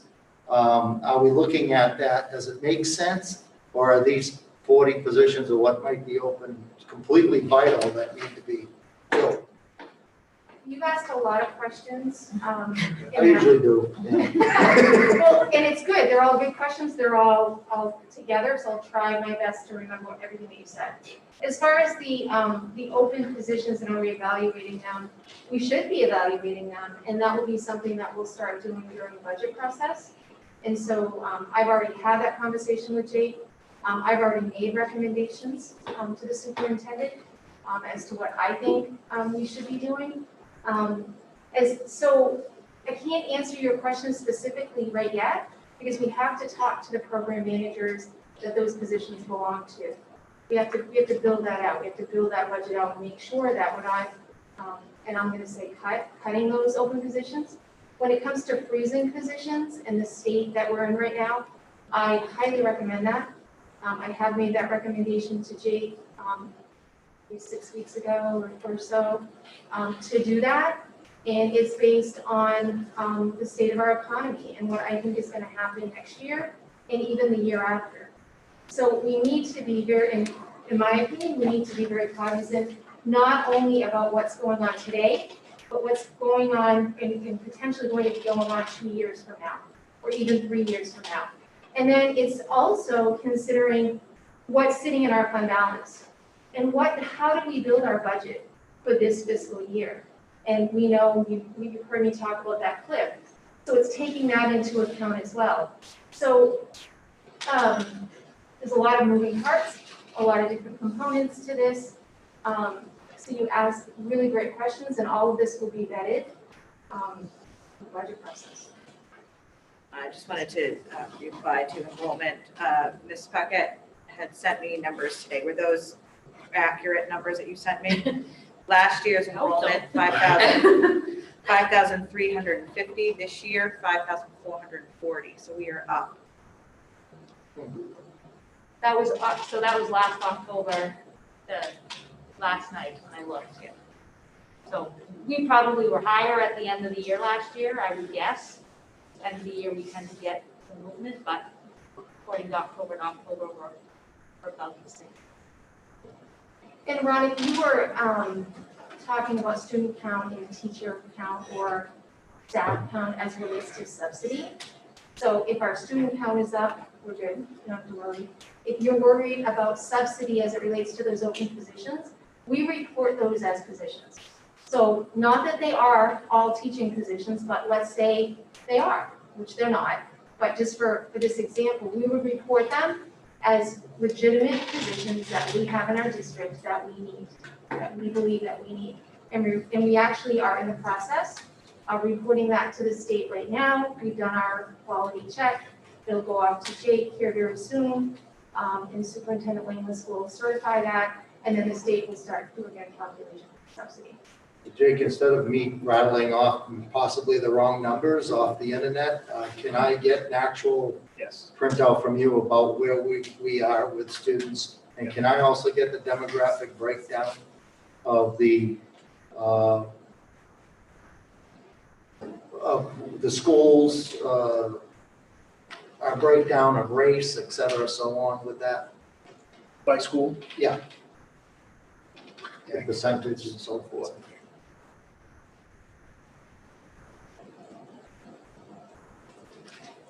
Mr. Majerski. Could we just get those two things sent to everybody? Will that also include a breakdown of how many of those students are attending remotely versus attending in person and all of that, or is that adding too much? I think that's a different data set, but I can try. Color, height, weight, In code, give us the data, please. So we have to report all of that beginning of October to the state, that was said. And Darrell Spence does an amazing job of being able to pull that stuff. He can pull those cohort numbers quite easily, so I think it's possible to get both. Yeah, and just for subsidy purposes, there's a conversation right now at the state level. We don't have a final word yet, but one of the things they're talking about is using the October 1, 2019 numbers potentially to project subsidy instead of this fall, because of the number of kids homeschooled and the number of people who just moved around because of COVID. So there's some potential there. I think in the long run it would benefit us if we use the 19 number over the 20 number. I'll keep you posted. Ms. Ray. Just motion to approve the general fund budget report for month ending September 30th, 2020. Any further discussion? Ward 1? Yes. There would need to be a second, right? Yeah. Yeah. I think Ryan seconded. Ryan sorry, very I kindly. Ward I 1? barely heard you. 2, Yes. 3, Yes. 4, yes. 5, Yes. 6, Yes. 7. Yes. Ms. Wright? Yes. And at large, yes.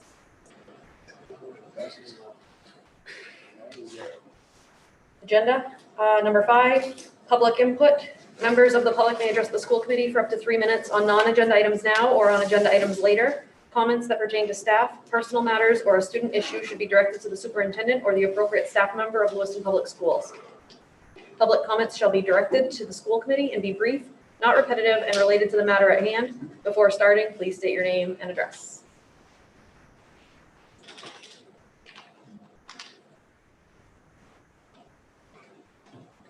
Good evening, Allison Litton, LEA President. I just wanted to take a minute and truly thank those of you who have been responding to the concerns that have been brought to you within the last week or so. It really means a lot to educators here in Lewiston to have those conversations and to know that you all care about the situations that they're working through. And believe me, they are working. There is not a whole lot we can do about a lot of things right now, but there are some things we can do about a few things. And that's what we're asking. We're asking for what can be taken off the plate to be taken off the plate, allow us to be our best selves, and allow us to give the education that all of Lewiston kids truly deserve. We want that to be equality. We need that to be a collaborative effort. So thank you for taking the time. Thank you. Any other members of the public that would like to speak? Is there anyone on the webinar? Okay. Agenda item number 6, to receive and approve the election of the school committee vice chair. I just have a prepared statement I'd like to read first. The role of the vice chair is to support and assist the chair and the superintendent in preparing for meetings and running meetings and providing school committee members with alternative contact person in the absence of the chair. Mr. Damon is a longtime Lewiston resident who, along with his wife, has raised 3 children in Lewiston and throughout Lewiston Public Schools. He has served our community in various capacities over the years, including 5 years on the Zoning Board of Appeals with 2 years as chair, 3 years on the Energy Committee, 5 years on the Executive Board of the Stanton Bird Club, 11 years on the Lewiston Planning Board with 6 of those years as chair, 3 years as chair of Legacy Lewiston Comprehensive Plan, 10 years on the Lewiston Public Schools Facilities Committee, 3 years as co-chair of the LHS Expansion Committee, 3 years on the Connors Building Committee, 5 years on the Lewiston Auburn Community Forestry Board, 2 years on the Lewiston Auburn Economic Growth Council, 3 years as chair of the YWCA Facility Committee, as well as serving on the Lewiston Middle School Building Committee, the Farwell Expansion Committee, and the LA Railroad Executive Board. Bruce's dedication to our community and our schools is evident through his years of service, and the experience he brings to the committee has been extremely valuable in discussions related to our facilities and the health and safety of our students and staff in our buildings during this very unique time. For these reasons and more, I would like to make a motion to nominate and accept Bruce Damon as vice chair. So moved. Second. Can I second my own motion? Yeah, I think so. No, she would be the second, right? Because I made the motion. If you intended to make the motion with the language that you used, and that would be my So second. she seconded, okay. Is there any discussion? Yes. I want to hear a little bit more about this bird group that you were in. What was Stanton it? Bird Club is the, Thorn Craig. they are the owners and they're the managers of both Thorn Craig here in Lewiston, 400 and some odd acres that we have here, and also of the Woodbury Sanctuary in Litchfield and Monmouth. It's a small nonprofit group that really has protected significant parts of Lewiston and out there in Monmouth and Litchfield for well over 100 years. Wow. So it's a group that was started by Jonathan Y. Stanton, who was a Bates professor and a great ornithologist. And it's kind of a unique property. It's the largest bird sanctuary on the East Coast. It's considered within an urban district. Was that Thorn Craig or Woodbury? Thorn Craig and also Woodbury. Woodbury is right out by Woodbury and Sand Pond, Litchfield and East Monmouth line, South Monmouth line. We have over 400 acres out there. And interesting, it was an interesting application. I was involved with fighting Central Maine Power Company about a power line out there. I spent an inordinate amount of time trying to make sure that when they decided to put the power line through there, we were compensated for it.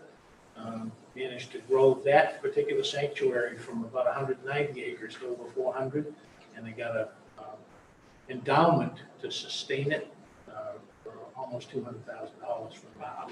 It was an interesting proposition when you go and appear as an intervener for the Public Utilities Commission, and you walk into a room like this, there's 6 lawyers over there, you over here, and the PUC is there. And when you walk in, the person says, "Oh, Mr. Damon, we're glad you're here." As if they had no way of ever knowing why we were going to show up. So it was interesting. I enjoyed it. Mr. Potvin. Mr. Damon, with all due respect, I will be voting against you, and this is why. I'm sure everyone here knows and has seen, and the public has seen, that this is a very divided board. There's 2 extreme, very different ideologies backed up right down the middle. And I feel that the board would be better served to have equal representation from both of these ideologies, so that neither side feels neglected or ignored, and will be an equal partner in moving, working on agendas and moving those agendas. And I feel that having 2 people with the same ideology or the same breakdown, however we've been voting this year, it's not going to help bring us together are two sides. And I just, from an ideology standpoint, as the moderate that I am, I want equal representation with both our sides, and I'll be voting no. And I urge the rest of the board to also, I think we can work out a better situation. I'd like to speak on that. I think that there was a period of time where the board was very divided, and there were some things going on outside of the boardroom that weren't always appropriate, that was feeding that divide. And I think through a lot of individual meetings and individual work among some people, a lot of that has been reduced. And I want to discourage propagating the idea that we're a divided board, because I think that we've come together a lot in the last month or so, and to continue to identify us publicly as a divided board, I think is a disservice to the board. I think that we are all starting to work better together, and that we should continue that momentum. Mr. Majerus-Collins. So I want to start with establishing the fact that Member Damon has a long and distinguished record of service to the city of Lewiston, to the students of LPS, and I don't think anybody on this board would disagree with that, and with all of the good that he's done for our community. And having said that, I do share many of Member Poppins' concerns. I think that it is important for this board to work well together. I think it is important for us to, when we can, find consensus. But I also think that it's important for us to acknowledge that there are dramatically different perspectives on this board. And the goal that the chair speaks of having this board work better together is best served by having a leadership team that has a broader variety of perspectives. So with some hesitancy and with a lot of respect for Member Damon, I will be voting against this nomination. Ms. Wright? So a slightly different line of thinking, but I had no idea who was going to be nominated as the vice chair tonight.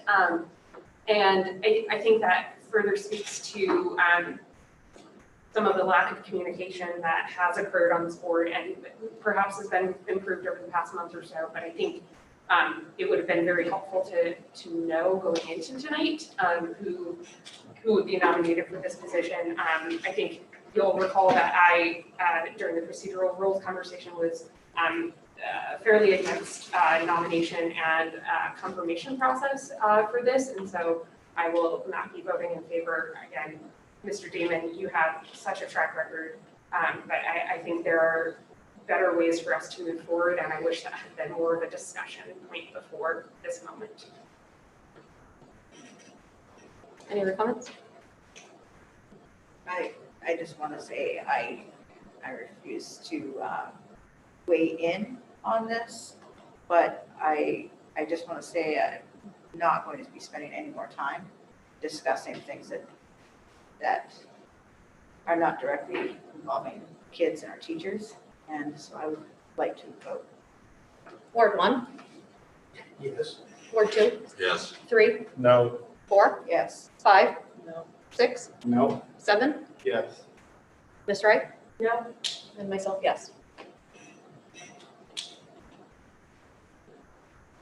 5-4 vote.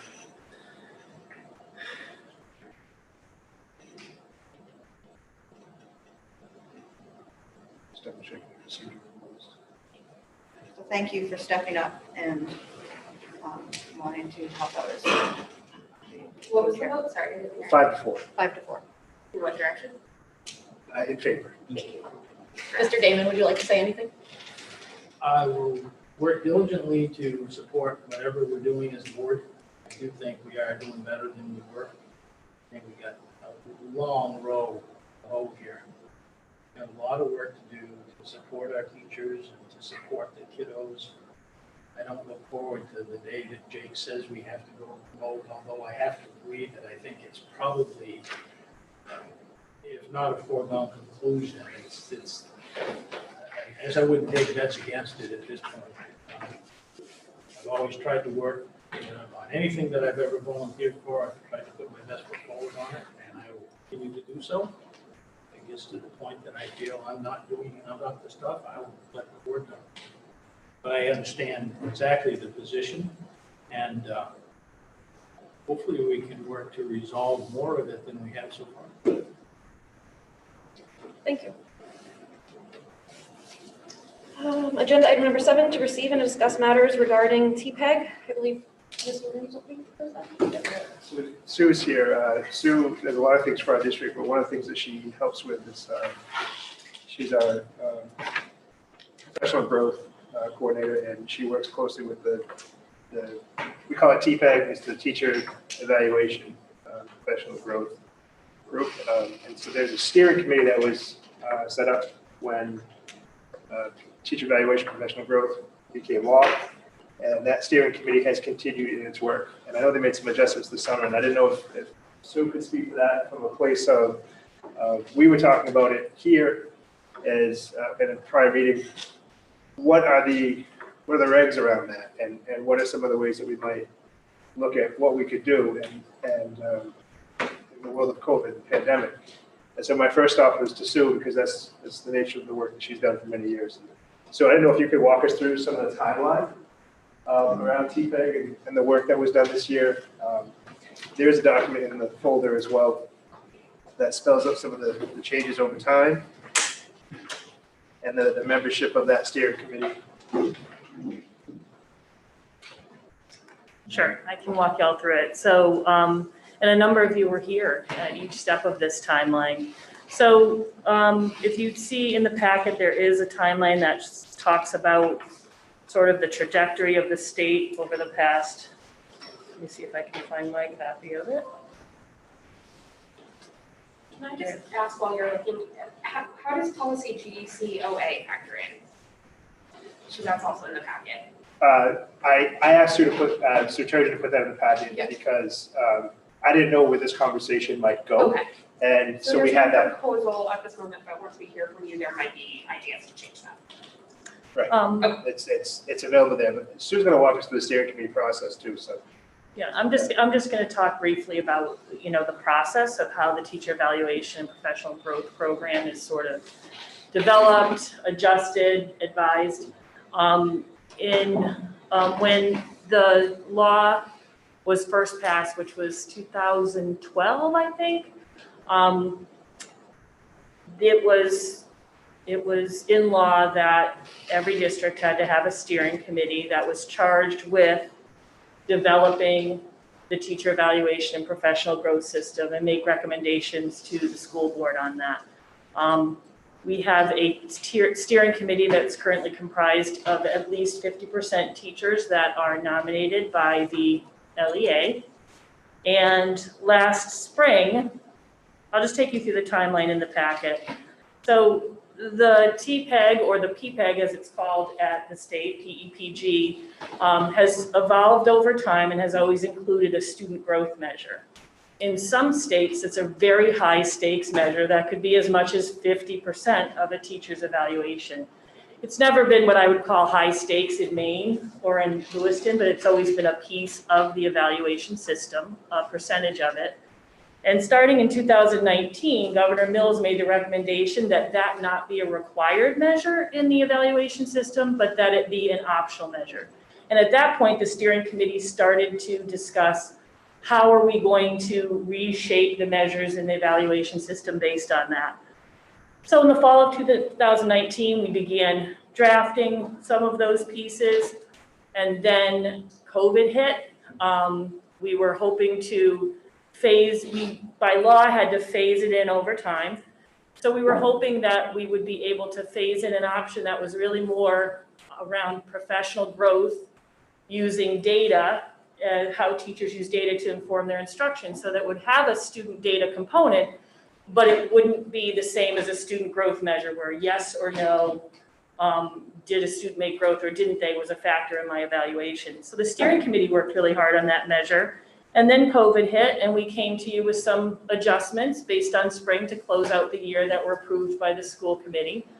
And then in the fall, so the Pender-Macon, our commissioner, had suggested that SAUs determine what they needed to do to close out the year. So I talked with Emily Dowdy, who's the Educator Effectiveness Coordinator at the state today, and she said that was really intended to be for the spring, but they haven't provided any further guidance since. They're meeting on November 3rd to do that, but in August, recognizing that we were kind of faced with some challenges this fall, I brought the steering committee together and suggested that we continue with adjustments or make further adjustments, and those are what was approved in August.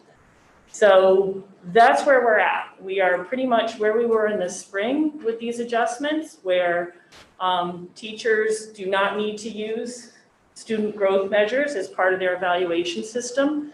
We were supposed to phase that out at the end of this year, but we've allowed teachers to phase that out now. What's left in our system is a professional growth goal and observations and feedback from their evaluators. So that's where our system is right now. We began the process of our teacher evaluation system a few weeks ago. Teachers many of them have adopted a goal around technology and getting better at utilizing technology for their students in remote and in-person environments. Many of our evaluators have met with them and approved these goals. There's a lot of goals around social emotional learning initiatives, and evaluators are beginning their observations.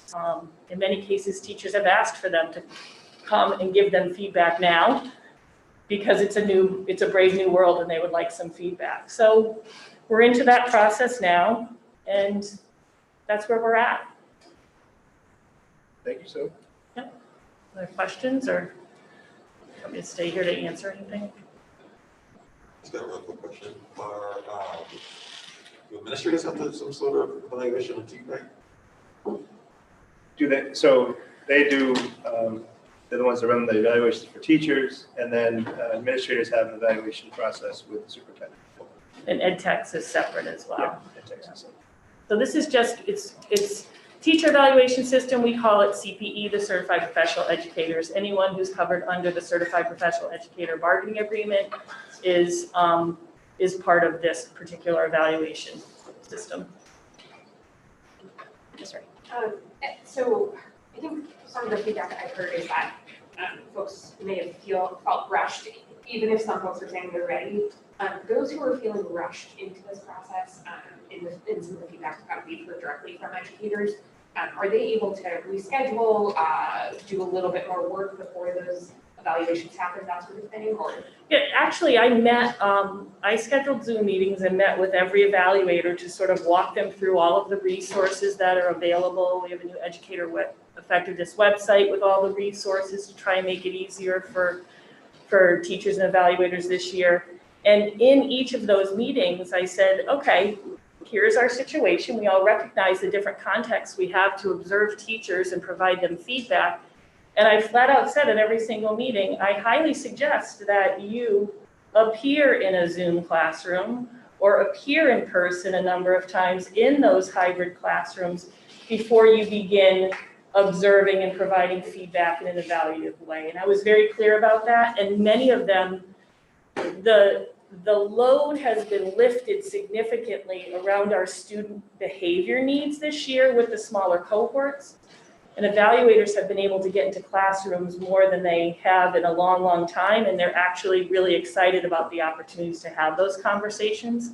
I was talking with an evaluator today she recently had a teacher move into another position that's a new position for her. And she said, can you come in and observe me right away? I want to see how I'm doing and I want some advice and feedback. So again, we're not looking at a high stakes system here. We're looking at a system that is focused solely on professional growth and observation and feedback in the name of that growth.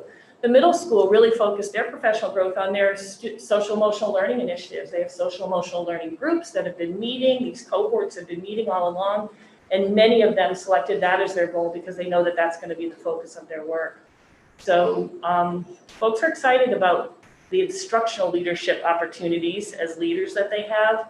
And teachers are hoping that they'll actually have more opportunities to talk with their evaluators and their leaders about the work that they're doing in the classroom and hopefully figure out together how to best approach what we are doing with students. I think it's going to be a good learning year for everyone, and I think we're going to grow a lot as a result. Kind of a two-part question. So I understand that at the state level, there's certain requirements for teacher evaluations. Are we doing the absolute bare minimum that we can be doing and still meet state guidelines? Or are there other pieces that we could take off the teachers' plates in regards to this? And if not, what are options for teachers who are feeling like they're not in the right place to be evaluated right now? So to answer your question, we're below the bare minimum. There was guidance provided in the spring again that allowed for flexibility to tie up that year, but that they have not met again to sort of meet about that guidance. So technically the law is in place. And I remember having this conversation with the steering committee, and they were saying, well, are we out of compliance if we make these decisions? And I said, you know what, this is the best direction we can head right now, is to not put these high stakes measures on teachers with the SLO. So we're going to do it. And I shared all that information with the educator effectiveness coordinator at the state today. And she says, you know, a lot of districts are sort of heading in that same direction because there was no additional guidance from the state. So they're trying to head in the best direction possible that is going to result in opportunities for feedback, coaching, and growth. And that's where we're at, below the minimum expectation by law on paper. But I think that we are in a place where, again, good conversations can happen. Keep in mind the number of observations that is in our system now is the bare minimum number of observations allowed by law. And we left those in. Going fewer than that didn't seem to make a lot of sense. So I hear what you're asking, which is what can we take off their plates? And I could not identify something in our current process that wouldn't strip it down further and make it unrecognizable as a system of professional growth and feedback. Teachers are writing their goals. We have always allowed evaluators to extend the deadline on teachers turning in their goals as needed. It's the evaluator's discretion, and evaluators are always extremely flexible with those pieces. An evaluator I was talking with today said that she told her teachers, do you want to, at their fall conferences, she said, do you want me to start evaluating you now, or do you want to push it off a little bit? And a lot of our continuing contract teachers were like, sure, start now. And you can do a formal, even though I'm not slated for a formal evaluation this year. So a lot of teachers are hungry for that mirror, like how's it working? How am I doing in this situation? And it doesn't require a little more than communication between the evaluator and the teacher. And I'm actually hopeful that more of that communication will happen than has been able to happen in the past because of how consumed leaders have been addressing all of the other issues within their buildings. So to answer your question, I can't think of a way to strip this down further and not have a system that we could say with a straight face was focused on feedback and growth. Thank you. Any other comments? Oh, Ms. Ray. I mean, I would just reflect on the policy that was brought forward, it doesn't, I think the one thing that seems like really stark in here is under policy GCOA, and it's under bullet point A about at least 5 classroom observations shall be conducted annually. It sounds like that's more of a scale now. So I think that might be something that we might explore making a temporary switch to. Is that accurate? So it depends on the cycle. So if I'm a continuing contract, it's a 3-year cycle for observation and feedback, or for the 3-year cycle for a summary evaluation. And if I'm in year 1 or year 2 of my continuing contract cycle, then there's a minimum of 2 unannounced observations. Again, minimum by law, 2 unannounced. The expectation is, and hope is, that evaluators can get in there more often. I'll be honest, that's really challenging and has been for evaluators and principals for a long time now because of all the other pieces they're trying to juggle and plates they're trying to spin. So I'm not sure what the date is on that policy. I haven't read it. I do know that the process that we've adhered to since 2012 is consistent with the law, and it could be that the policy, you know, This is maybe from needs to adjust or. 2017, what you just said about continuing contract is the next line, and it says at least 2 classroom Yeah. observations. So 5 is for probationary. Yep, Yes. and that's still in place. And 3 announced with a pre and a post conference, and 2 unannounced is the minimum for our probationary teachers, and 2 unannounced. And in the 3rd year, the evaluation year, continuing contract teachers have those 2 unannounced visits and 1 announced. Okay, so everything kind of seems in line with this. Is anyone else seeing something different in the policy? No, okay. Great. Thank you very much. Sure. Agenda item number 8, to receive. Oh, Just sorry. wondering if we could get a 5-minute recess. Yeah, is everybody okay with taking a 5-minute break? All right, we will take a 5-minute break.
You good? All right, agenda item number 8, to receive and approve the second reading of policy JICK bullying. Am I presenting that? Well, I can share that I made some edits that were recommended from the first reading, and those are the items that are in there.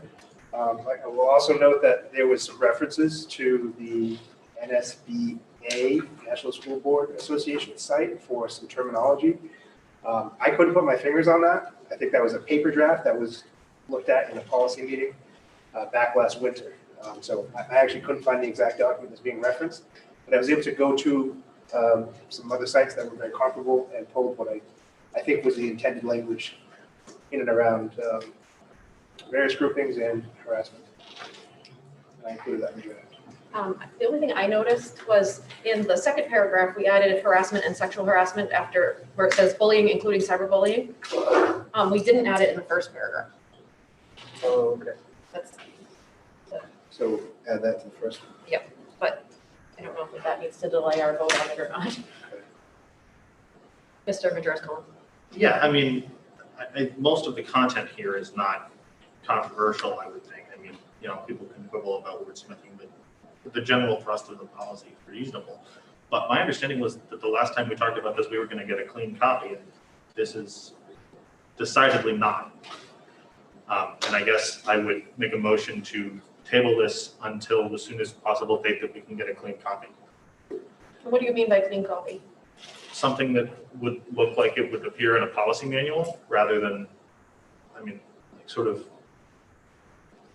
You don't want any of the redacted stuff to be, so that we know what's been changed. You don't want to be able to compare and contrast. Yes, right. So I want to have, I mean, having this is fine. It's useful, but I want to have Like a PDF. a PDF of what's actually going to go into the policy manual so that we can see what we're actually voting to enact, because I am having trouble following some of this in terms of lines striking through here and there, and then there's different colors. I don't even understand what the red and the blue is. I guess those are just my sort of, but before I feel comfortable voting on it, I think that I understand what it means, but I'd like to just see it in black and white as it's going to appear on the policy manual before we take a vote. So I move to table to the earliest possible date that can be provided. Is there a second? I'll give that a second. Any discussion? Yeah, so what does the red and the blue mean? What's the difference? It's the things that have been changed. Yeah. The edits, things that have been removed, struck out. Well, there are some reds that are not struck out. So the reds are from the original with notes. The blues are the latest additions. Okay. And we have a clean copy that we can get you and do this next meeting if that's.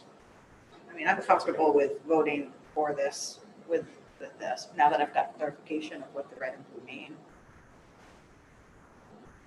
Any other comments? So there's a motion to table with a second. Yeah, so just in terms of that, I just think, you know, our current policy exists and will continue to exist in the interim. And so that's why I'm comfortable with the tabling, because I do remember that request being made, and I think it would help us to have those two side-by-side versions going forward. Yeah, these things get really confusing with the policy revisions, and hopefully after tonight, we have a policy subcommittee that can work on this and take some of that burden off of the superintendent going forward. So to vote on tabling this to our next meeting, Ward 1? Yes. 2? Yes. 3? Yes. 4? No. 5? Yes. 6? No. 7? No. Yes. Yes. No, I vote no. Passes 5-4. 5-4. Okay. I was going to identify my name. I don't know. Okay. I really struggle with this thing. I don't know why. Table it? Yep. Agenda item number 9, to receive and approve proposed amendments to the Poverty Committee's charge and membership. And Ms. Avery will present. So I'm super excited to bring this before this committee, tell you a little bit about the Poverty Committee and what has happened. So just a little bit of history, and I'm going to do a little bit of reading, but on February 25th, 2019, former Chair Mark Hare, who's with us this evening, presented a motion to approve the establishment of a Poverty Awareness Committee, Subcommittee, with the charge through June 2020 to assess and adapt the Harlem Children's Zone, the Lewiston, by creating and implementing the community partners a city effort to reduce the impact of poverty on student success. And that was adopted, that was approved. The charge was it's in your packet. And as you can see, the charge expired as of June. And so we're here before you to ask, one, that charge be reaffirmed, as well as to ask to add a couple of additional members to that. And I'll talk about that in a second. But I wanted to let you know that the committee sent 12 people to Harlem, to the Harlem Children's Zone, the Practitioners Institute. And Harlem was organized to find a way to disrupt generational poverty in Harlem. They operate from a platform where they give their kids individualized support needed to get them through college and then to become self-sustaining adults. The goal, once we get through the charge, if you agree, if you reaffirm that charge, the goal eventually down the road will be, hopefully, if you agree, is to bring the school committee and the city council together to have discussions around this very topic. So again, we're seeking two things. One, to reaffirm the charge, and two, to add Mark Kerr and Monique Roy to the subcommittee as members. Any questions? Ms. Wright? When would be, so the previous expiration date was June 2020, what would be the suggested new timeline? So we're hoping that we'll have the charge fulfilled by the end of this calendar year, so by the end of December. Okay. And then we'll have to start having conversations about next steps after that.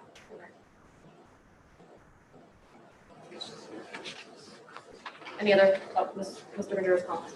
Yeah, I, for one, am really excited about the work that this committee has done and hopefully will continue to do in the future.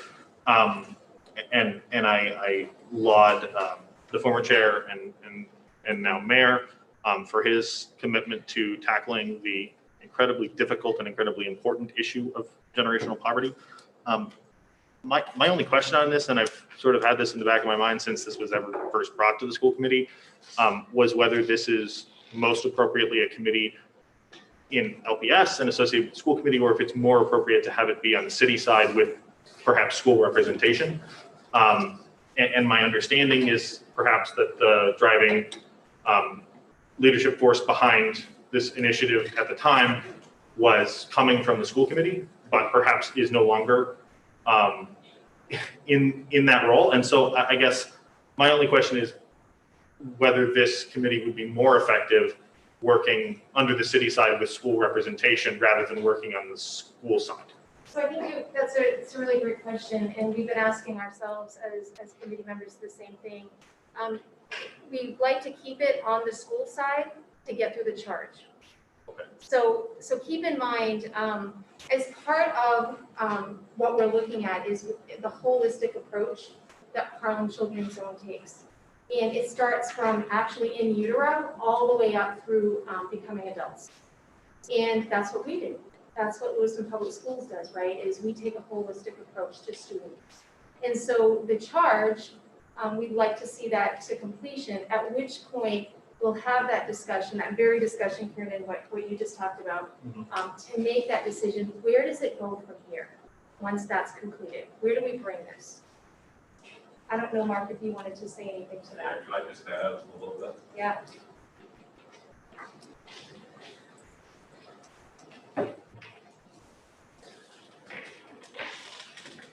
So thank you for that question, because I think we've heard that elsewhere.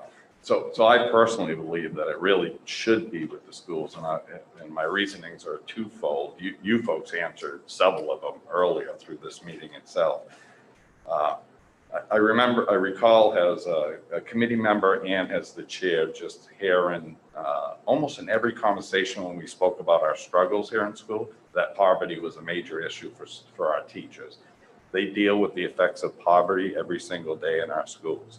And then this evening, listening to the COVID discussion and other discussions, I just heard over and over again that, not that it was said, but the difficulties that our students face, I think, are mostly centered around poverty.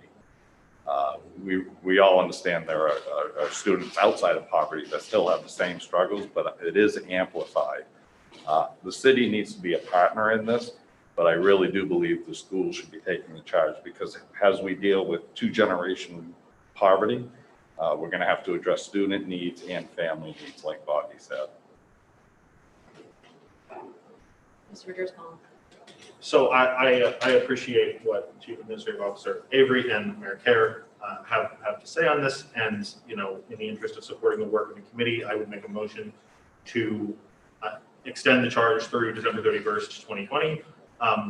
But I would also sort of raise as my sort of the things that are percolating for me is the number of times that we as a school district run into problems that we just simply don't have any jurisdictional authority over. And our limited ability to deal with housing questions, our limited ability to deal with food insecurity for folks who are not directly in the schools, our limited ability to deal with low wages. I mean, these are questions that go beyond the scope of the school district.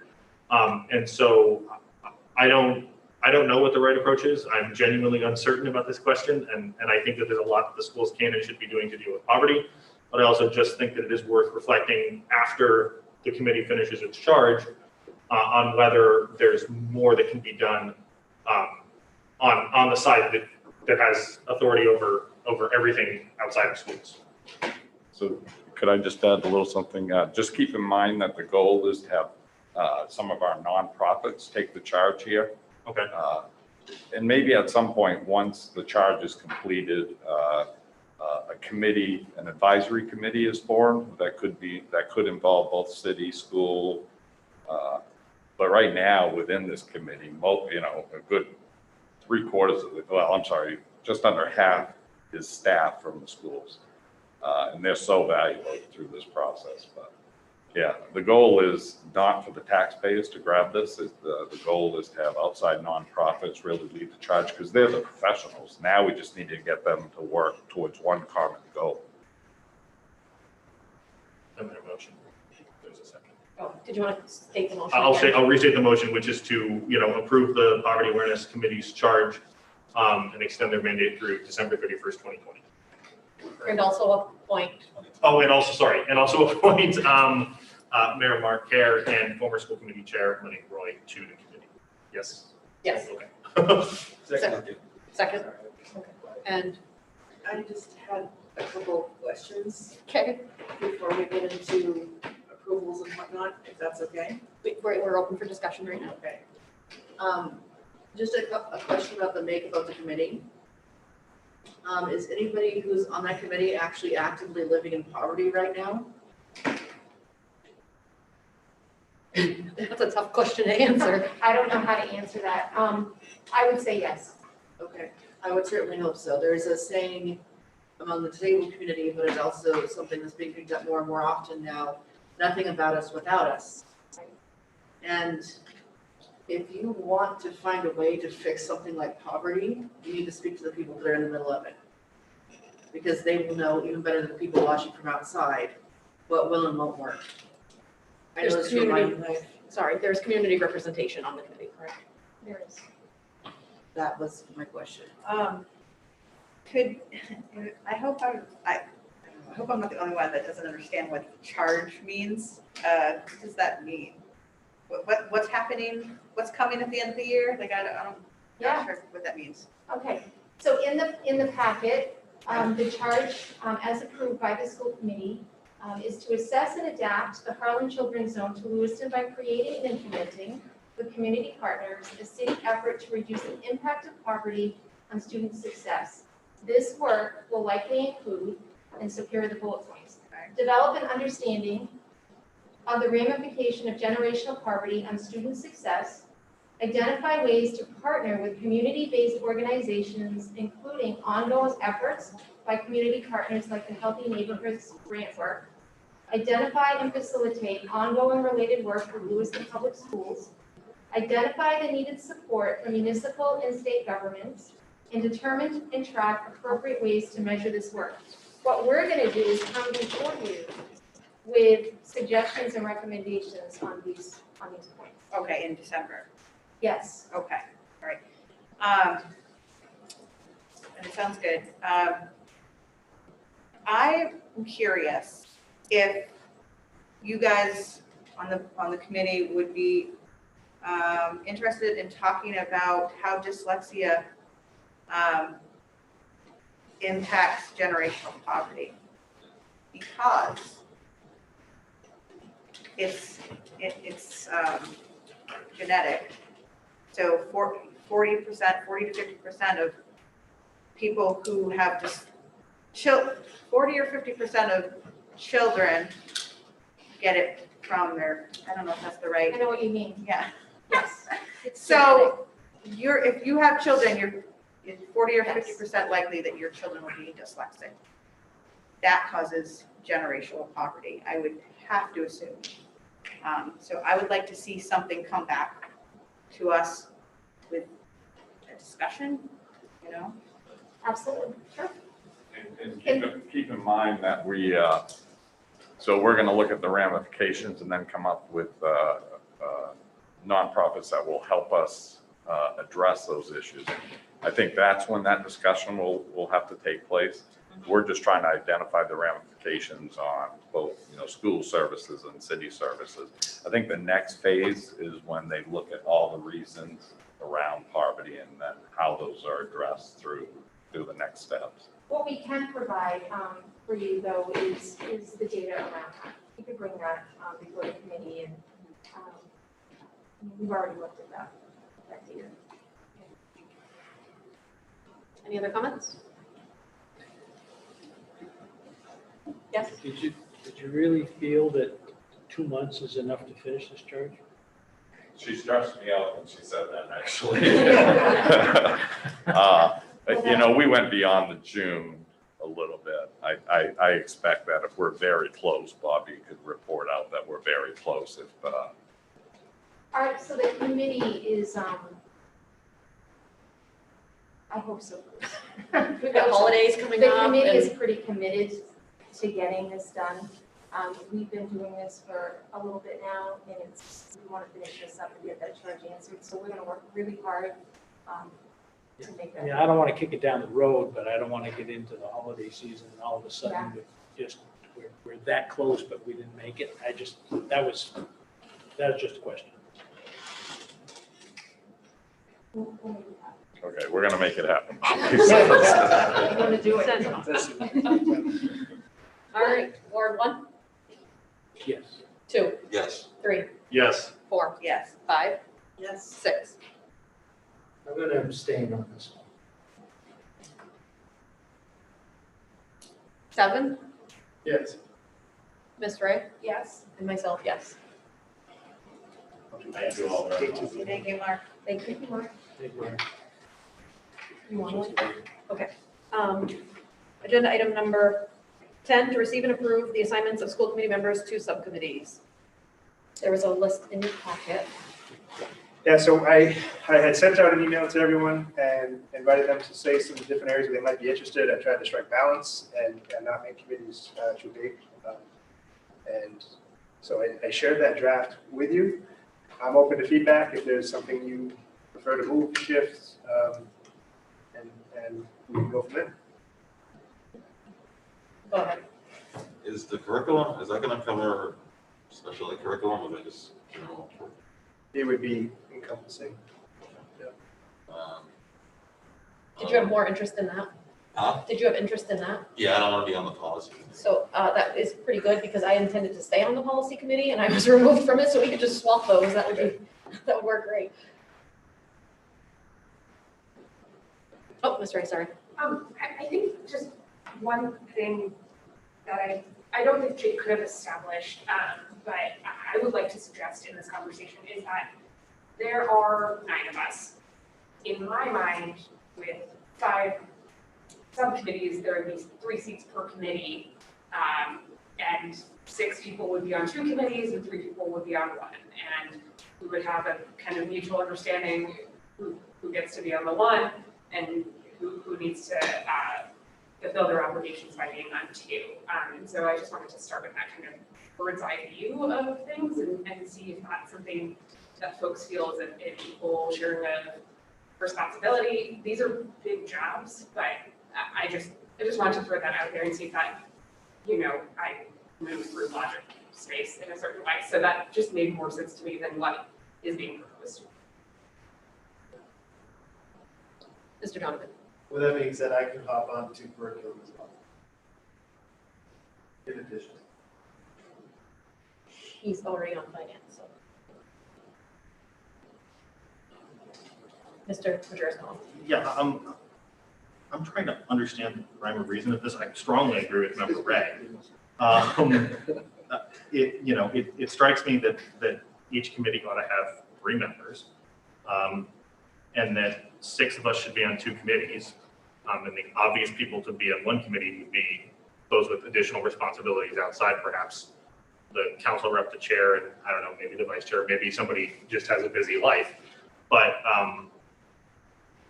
I mean, I'm trying to wrap my head around this, and it's difficult. Well, There's no real set forward. Would it be easier if we just say, okay, who's interested in being on negotiation? Well, negotiation seems to be going, we don't want to mess with negotiations, I don't think, unless we're adding somebody else to it.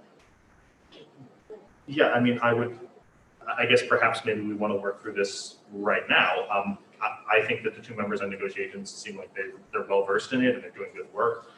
I would also feel better if we had a 3rd person. Same thing with finance, same thing with curriculum. And then I also want to see if anybody is on committees that they don't want to be on, because I did not end up on my 1st or 2nd choice committee, and that's how these things go sometimes, but I would definitely be on a 2nd committee. I understand that.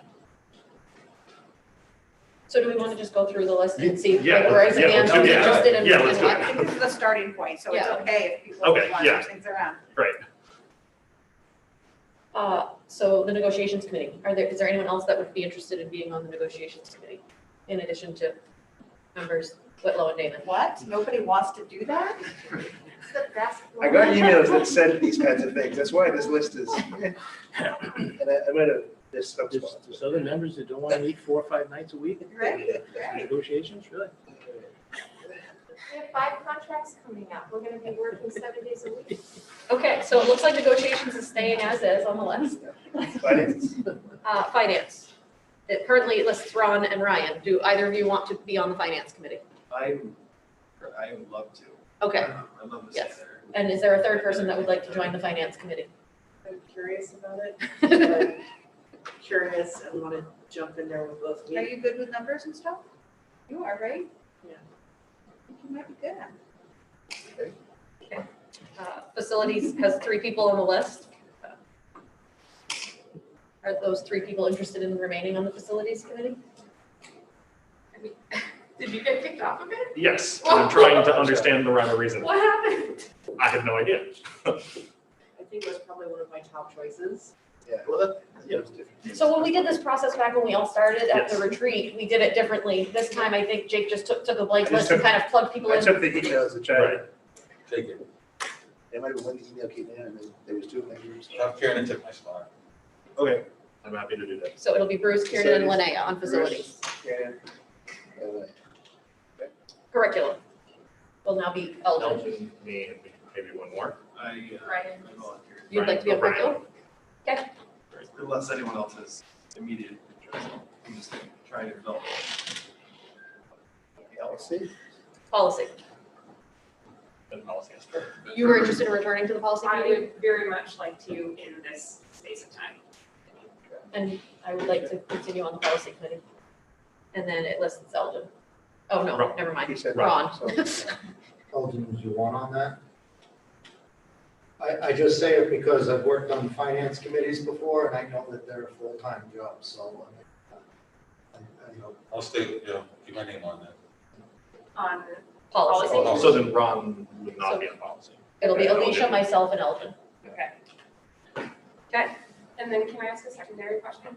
So when we did this before with Monica's chair, or Chair Roy, sorry, I felt like we were appointed as chairs to the subcommittees. Is that how we're proceeding forward again, or? Is there a need for chairs in the I don't know. subcommittee? I We mean, just kind of, I would just say Dialogue. for policy, like I have a plan from way back before COVID started, so I'm happy to present that to Megan and Elgin when we meet, but I don't know if there is a need, but maybe. We do have in our procedural rules, it dictates what we're required to do in this time frame for our, which policies we're supposed to be reviewing in this school year. So that's sort of spelled out.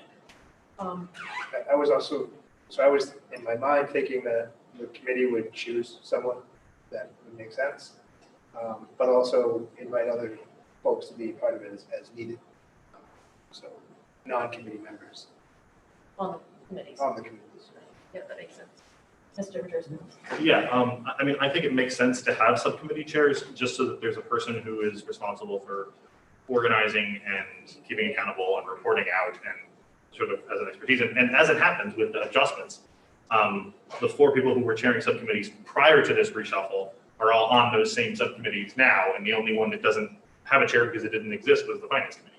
So if we just kept the committee chairs as is, then we just need to come up with one for finance. Anybody opposed? I'm not opposed to any of it. All right, so just let's go through it. So policy be Alicia. Yep. Okay. Curriculum. Me. Facilities. Finance. That didn't Ron. exist That before, didn't so I it would was, assume Ron. Ron? You go with that? You would not And negotiations. I'm okay with being co-chair with Bruce on negotiations. I would Feel like one chair of one member. Bruce, you're my co-chair for the negotiations. Is that good? That's okay. All right. That's okay.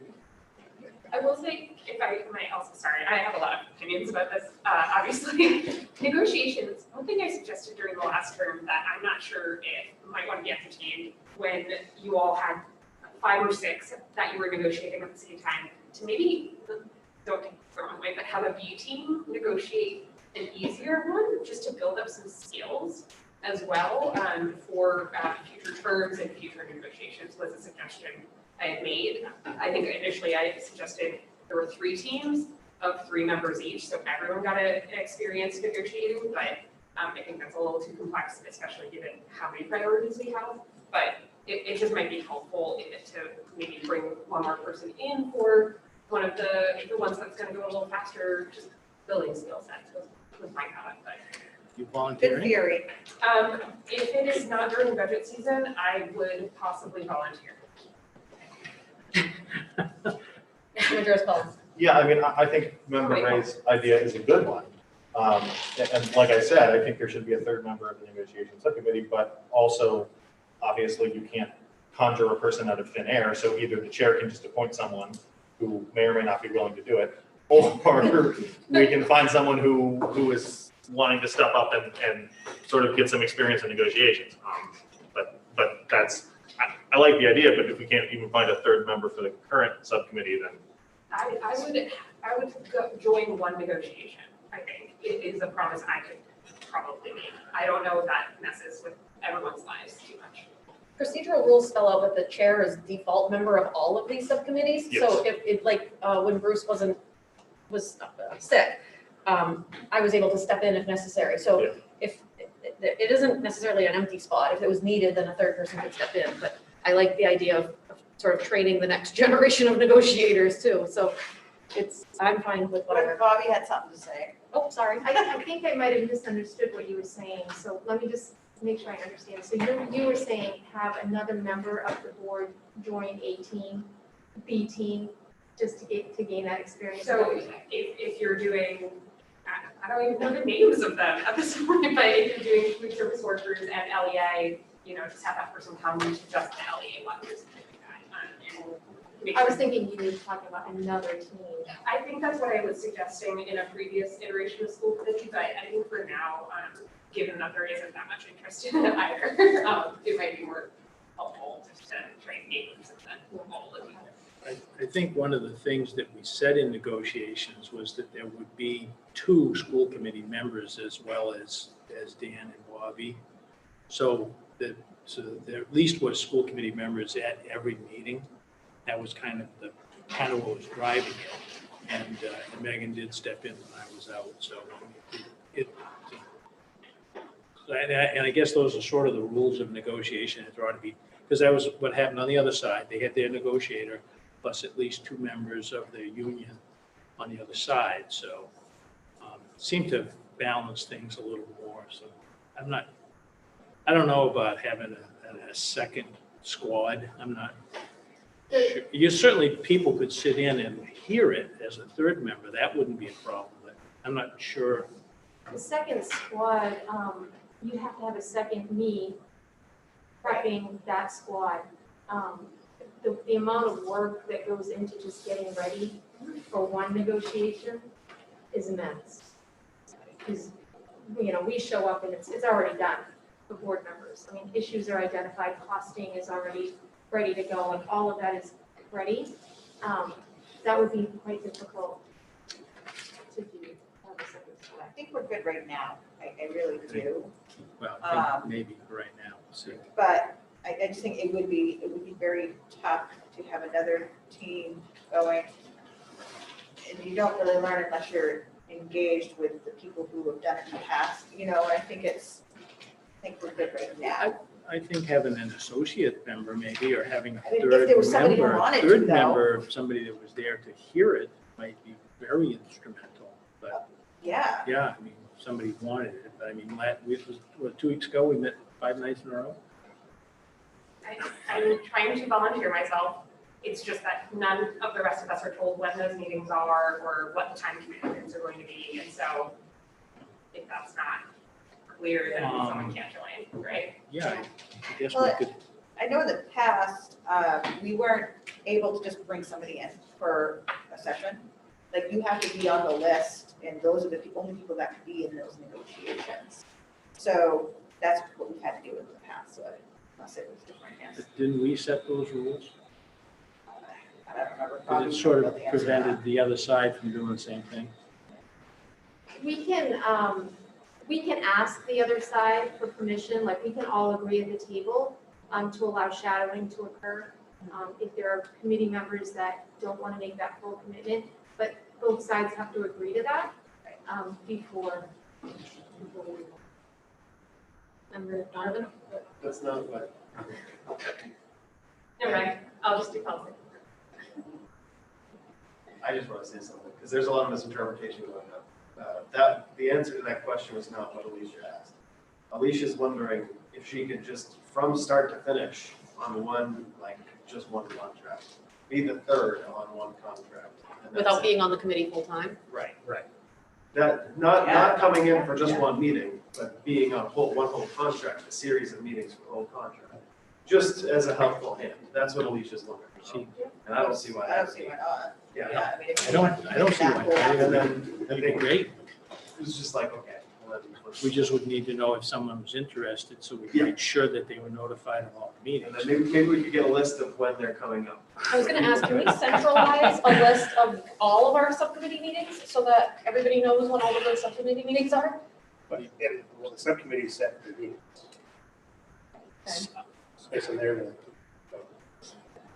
And then, We used to have it on our calendar before COVID. yeah, we've tried a couple different things over the years. I know at one point they were just sort of pre-assigned as like on a rotation every other, It was every other Monday before the meeting. yeah, They and had that, so much time though, that didn't work so great. because teaching and learning are always ran over. Yeah. Understandably, complex. Horrible. Okay, Mr. Madras, comments? Prior to the pandemic, my understanding was that we'd identified the subcommittees potentially meeting once a month on either I think it was like the second Tuesday or the fourth Tuesday or the second Thursday or the fourth Thursday. I mean, I don't know that works, and we didn't really do much of it because then there's a pandemic. But I guess if the subcommittee chairs wanted to just figure out when people were available and then notify the superintendent and the chair about when the meetings were going to be, would that work? Yeah, Okay. I just think it would be good for, if we all have access Yeah. to knowing when all the other meetings are. Yep. All right, any other discussion? I just want to thank everybody. We just had sort of a unscripted conversation and it went really well. And I appreciate everybody just sort of hearing each other out. So thank you, everybody. Huh? No, I don't think we need to vote on it. We do actually. Oh, we do need to vote on it? Yeah. So Okay. The motion, if there's one out there, would be to accept the school committee subcommittees as amended. Okay. If anybody wants to make that motion. Second. Were you commenting, Kieran, or? No, I was just gonna. Oh, okay. Any further discussion? Ward 1, Yes. 2, Yes. 3, Yes. 4, Yes. 5, 6, Yes. 7. Yes. Ms. Ray, City Council Representative, and at large, yes. Motion passes 9-0. Thank you. Agenda item number 11, report from the City Council Representative. Thank you, Chair Parks. So the school, what's the other one? The city council does not meet tomorrow or next Tuesday. Tomorrow we just didn't have enough for an agenda, but then next Tuesday, as you all know, is the election. So I'm going to tell you about that, as I tend to do. Lewiston City Hall has an early voting polling place still, where the regular hours are Monday through Friday up to this Friday, 8:30 a.m. to 4 p.m. There are also extended hours tomorrow night until 7 p.m. and on Friday until 5 p.m. So those will be some special times. We can't host it next Monday because the clerk's office has to get ready for in-person voting, which is next Tuesday. And that goes from 7 a.m. until 8 p.m. Tuesday, November 3rd. At the board locations, there will be distancing and capacity rules in place for both of these, or all of the polling locations. And so if folks see a line, doesn't necessarily mean that there's a ton of people inside. It's just capacity and with the spacing and how many folks the city clerk's office has to hire to make these things work and work smoothly and follow all the rules. It's just it's a tremendous effort. So big thanks to them.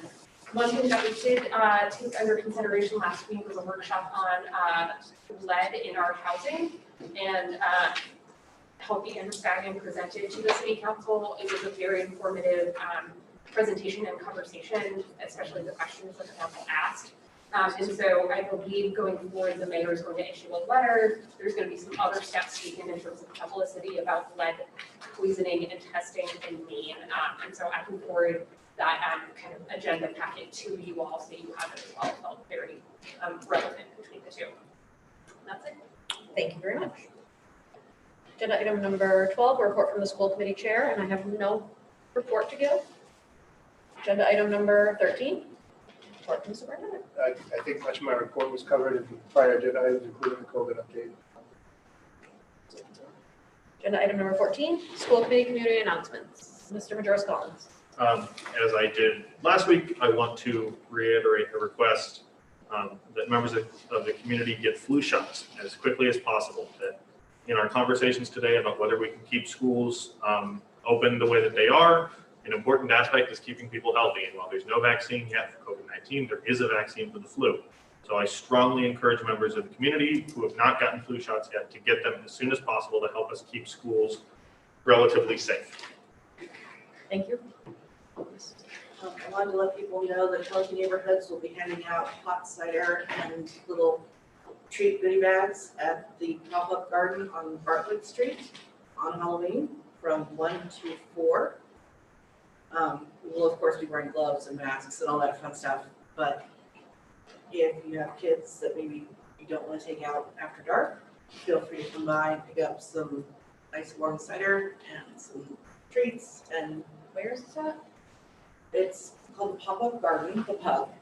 It's on the block of Bartlett between Walnut and Pine. Okay. There's a sign. So Says the pub. with a picture of a pub. It's actually kind of really cute. Okay. With the masks, I couldn't hear less. Agenda item number 15, future agenda items. Mr. Poppin. I just want to reiterate what we talked about ELL becoming a priority to have them present with how things are going, where they're at, what they need. I know I have a lot of questions regarding the operations and recommendations for improvements.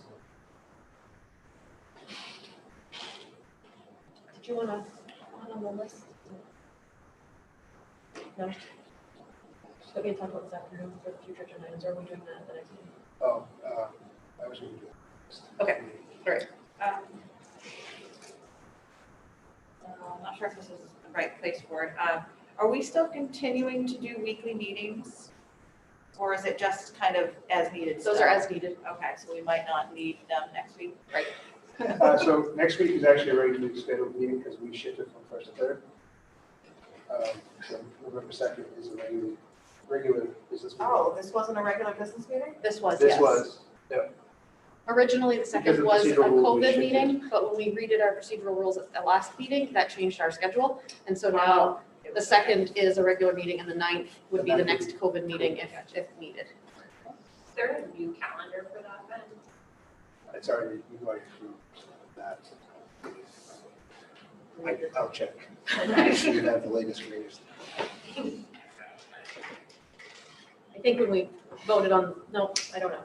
I'll not speak, I don't know. I feel like there was a cart before the horse thing that maybe happened. Yes. There was, when we added the COVID meetings, there was, yeah.